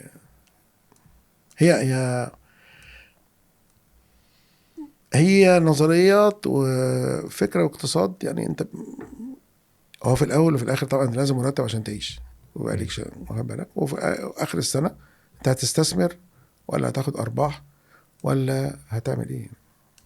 يعني الارباح تتوزع اخر السنه ومرتبات كل شهر لكل الشركاء. طبعا ده انت احنا شايف اتنين إن بس دي ما فيش الا الأفضل واحد. يعني. طبعا ما طبعا اصل انت لازم تشتغل. اصل بيحصل ال 10 15 سنه اللي فاتوا دول متغيرات كتير وكل شويه. يعني انت المتغيرات كل سنه سنتين يحصل لك متغير، وانت مش غصب عنك تلاقي ده غلي وده قفل عليك الدولار. لما جت مثلا ازمه الدولار ومفيش فيه استيراد حاجه، فالناس اصلا كل الناس بتاعت الهوم ابلاينسز وكل الناس دول وقفوا شغل. صح. ما عندوش اصلا بضاعه، هو اصلا مش عارف يصنع. صور ايه؟ هو اصلا ما بيصنعش. احنا مؤسسه قائمه على الصناعه. انا عضو في غرفه صناعه السينما، فاحنا مصنع صور. صح. احنا مصنع فيجوال. صح. احنا وي ار ا فيجوال فاكتوري. ده بتصنع لنفسك، غيرك بيستغل خطوط انتاجك عشان يصنع، وبنصنع احنا والاخرين حاجات تانية. عجبني التعريف ده، يعني ده احلى تعريف سمعته لاي برودكشن هاوس، هو بالظبط اللي انت قلته ده، فدي حاجه خطيره. طيب العربيه النقل بقى طبعا ليها تفاصيل مختلفه عن عربيه ملاكي صغيره ولا نفس الكونسبتس عادي؟ هي اسهل. طبعا اللون الابيض اسهل في التصوير. المساحات العربيات الاس يو في او العربيات السيدان بقى فيها تفاصيل كتير فبتتعب فيها. عربيات النقل بقى فيها فيتشرز كتير بتحاول تبين، القلاب مش عارف ايه، الموتور، السوست، حاجات كتير يعني. اوكي. طيب نخش في الحاجات اللي اصغر شويه، نتصوروا اكل برضو انا شايف. طبعا اشتغلنا في الاكل كتير جدا، ودي من السيكتورز اللي انا بحبها وكان لينا تكنيك فيها مختلف ما حدش كان بيشتغل فيه يعني. ما احكيهولي. طيب انا في الفود انا بشتغل تقريبا بالمرايات. اوكي. يعني انا عندي وان سوفت لايت كده جاست تو بالانس انما كل حاجه بتنور بمرايات. يعني انت بيبقى عندك وان سورس اوف لايت والباقي كله انعكاسات وريفلكتورز ومرايات. مرايات مش ريفلكتورز. مرايه يعني المرايه هيد فلاش بيضرب في المرايه وانور بيه وبتعكس حاجه تانية، يعني هو بس كده بس خير خلاص. اوكي. فده حلو ده. ده تكنيك احنا اشتغلت بيه، اتعلمته. شفت ناس كتير بتصور فيه ورا مصر، بس ما يعني حاليا دلوقتي الناس اللي متابعهم في الفود فوتوغرافي عامه على السوشيال ميديا نادرا ما بلاقي حد بيصور. هو في مشكله في الفود فوتوغرافي، احنا بنسميها ايه، فوتوكوبي. حاطط الكاميرا فوق وبتسكان اللي بيحط فوتو ستايلست. هي الفيجوال عباره عن ايه؟ هو نقل احساس المكون مع الفن ولون الطبق، يعني حاجات كتير. هو الفيجوال ده، هو انا بعمل فوتوكوبي ما فيش مشكله، هو مش عيب ان اعمل فوتوكوبي لان دي صوره دي كومنتد. انت بتوثق صوره عشان تتحط ان العميل يشوفها فعارف ان هنا في سلطه وهنا في كفته وهنا ماشي، مش بقول عليها وحش خالص، زي الفل، موصله الوانها شكلها تفاصيلها. انما ارت اوف فود فوتوغرافي مش ده. اوكي. طب الناس ما بتعملوش ليه؟ مش عارف. بطلوا يعملوه ليه؟ مش عارف. مكسلين يعملوه، مش عارفين يعملوه، مش عايزين يعملوه، مش عارف. اوكي. والاكل بيجي لكم لحد عندكم ولا انتوا طبعا بتروحوا؟ طبعا ما بتخرجوش بره؟ بخرج بره قليل قوي. كل حاجه بتيجي في الاستوديو، فرنتشر في الاستوديو، عربيات في الاستوديو، اكل في واكيد عندك مطبخ يعني كل حاجه. وكل التجهيزات. لا انا عندي كل تجهيزات المطبخ، بس ما عنديش مطبخ ثابت في الاستوديو، يعني ما بوتاجاز فيش استوديو مطبخ قصدك؟ لا لا لا اوكي. انا ما بلعبش تاني ده الحتة يبقى في دي. الخطه ولا مش عايز؟ لا لا لا مش حابب. انا حتى ما بلعبش زيك كده في الديكورات لا لا ما بلعبش الديكورات، لان انا فكره انا لا افرض رايي على احد. يعني انا باجي هنا عشان اغير لون مثلا الخلفيه دي، غير لونها فمحتاج تجهيز، طب ما هو جاهز هو بقى. ايوه صح. فانت بتلعب نيوترال خالص في كل شغل. اللي عايز يجي يلعب. اللي عايز يجي يلعب لانه انت عندك وجهه نظر، عايزني اجهزها لك ونتعاون فيها مع بعض ونفكر. انت عندك وجهه نظر نفذها براحتك يعني. فانت سايكلوراما مين لي؟ سايكلوراما بالتالي انتوا من اكبر السايكلوراما اللي موجوده حاليا، صح؟ 9 متر عرض او حاجه كده. انا عندي دلوقتي 3 مقاسات من السايكلوراما. عندي واحده 17 متر، وعندي واحده 9 متر، وعندي واحده 7 متر. حلو. ال 19 دي ده اللي بنصور فيها عربيات. دي العربيات. اوكي. بنصور فيها عربيات، ونصور فيها حاجات كتير، حاجات كبيره. كلهم ابيض صح؟ مش حد بيطلب يغيروا لا لونها؟ لا ده كل واحد بيخش يدهن براحته ويعيش. عشان كده برضو ما افرضش اللون. بقول لحضرتك انت لازم تيجي يوم تجهيز تدهن اللي انت عايزه وتسيبها وتمشي. يعني انت دهنتها احمر سيبها وامشي، وغيرك اللي يجي يجهزها. ايوه. ما بفرضش عليك حاجه عشان حلو ده. وده مريح الناس. انا ما بفرضش عليك حاجه. ايوه. طيب موتوسيكل. ده كانت مع هارلي، وده كان فورك شوب مع كايرو فوتو ويك مع مروه بليله. ف من الحاجات اللطيفه. كانت حاجه من الانتاجات الورشه يعني. حلو قوي. طيب ناخد صوره مختلفه برضو اخيره، صوره بيبسي. طبعا دي من الحاجات اللي احنا دايما بنلعب فيها، هي انك الحاجات الترانسبيرنسي من اصعب الحاجات. رخمه. رخم. احكي لي تكنيكس اكتر. او انت مفروض عايز تبين لون وشفافيه المشروب في درجات معينه، تدريجه النور من ورا. يعني انت النهارده لما تيجي تبص على الصوره وتدريجه من الفاتح للغامق، فانت عايز تدرج ده بشكل مقبول، مش حته في النص منوره والباقي كله راح لبلاك. صح.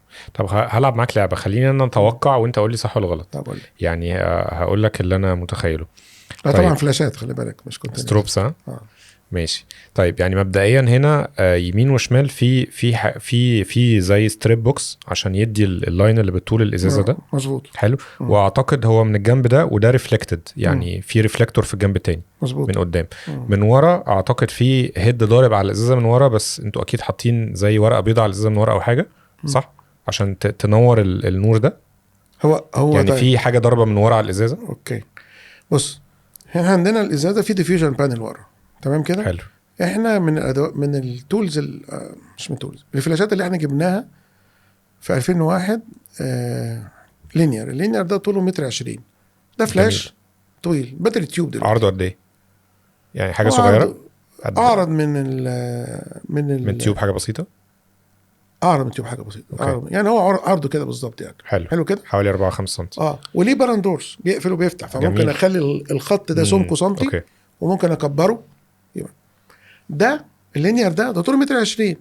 ده طبعا بدأ قبل التيوب، قبل ما الكلام ده كله يطلع. من 2001. ايوه. بالك. فده اللي بنصور بيه الحاجات دي من ورا. طيب بس اما ده هو عباره عن الاوبال بتاعه كيرف كده. ففي النص بيطلع نور قوي. صح. والنور في الاطراف بيتدرج بيقل. صح. مع الباراندورز بتبتدي تفتح وتقفل عشان تاخد التدريجه. صح. حلو. ستيل عندك حاجه غامقه، فتبتدي تاخد لاير تاني من ورا ده، من ورا الديفيوجن بستريبات وسوفت، انك تملى الفراغ اللي بعد ما قفلت الباراندورز في حتت جريهات ودارك. صح. وهكذا. يعني دي صوره واحده ولا اكتر؟ صوره واحده. مش كذا صوره وعملت ميرج؟ لان اللي حصل عليه ميرج الليبل. اوكي. لان الليبل بيتصور لوحده بالوانه عشان ينزل، او بينزل بعد كده في البوست عشان أوكي. تنزل كلمه بيبسي بلونها، لان احنا ما بنعرفش في الطباعه يقدر ياخد من الصوره 100% وصفها. فاحنا بنعمل ايه؟ احنا بنوصل باللايتنج لاحسن حاجه، وبعد كده بنشيل ريبليس. بنريبليس عشان ياخد السي ام واي كي، لان دول بيروحوا طباعه. صح. احنا كل الشغل باي ذا واي، كل الشغل اللي احنا بنسلمه سي ام واي كي برينتد كواليتي، مش بنسلم جيبك او مش ار جي بي. RGB. لا. بس لو حاجه سوشيال ميديا متهيألي ما عندكش مشكله اكيد. بس لازم نتاكد على كل الشاشات الكاليبريتد اللي عندنا ان دي سي ام واي كي برينتد كواليتي.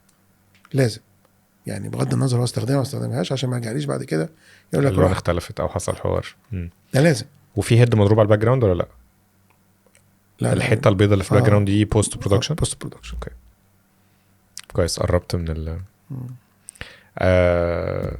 مش عارف اقول لك ايه. انا مبسوط وحاسس ان انا عايز ارغي اكتر وشكرا قوي على وقتك، وشكرا انت جيت من زايد. لا والله انا مبسوط. مشوار طويل لمصر الجديده، بس نورتنا ومتشكر قوي ان انت جيت وقبلت الدعوه. انا مبسوط قوي باللقاء معاك وجمهورك وناسك المتابعينك الجمال يعني اللزاز، ويا رب دايما متوفق. استناك تيجي عندنا الجير بوكس ان شاء الله. اعمل كده. تشرفنا وان شاء الله يعني تنبسط معانا باذن الله. ان شاء الله. ميرسي يا استاذ خالد. شكرا جدا. شكرا ليك. ميرسي جدا. شكرا.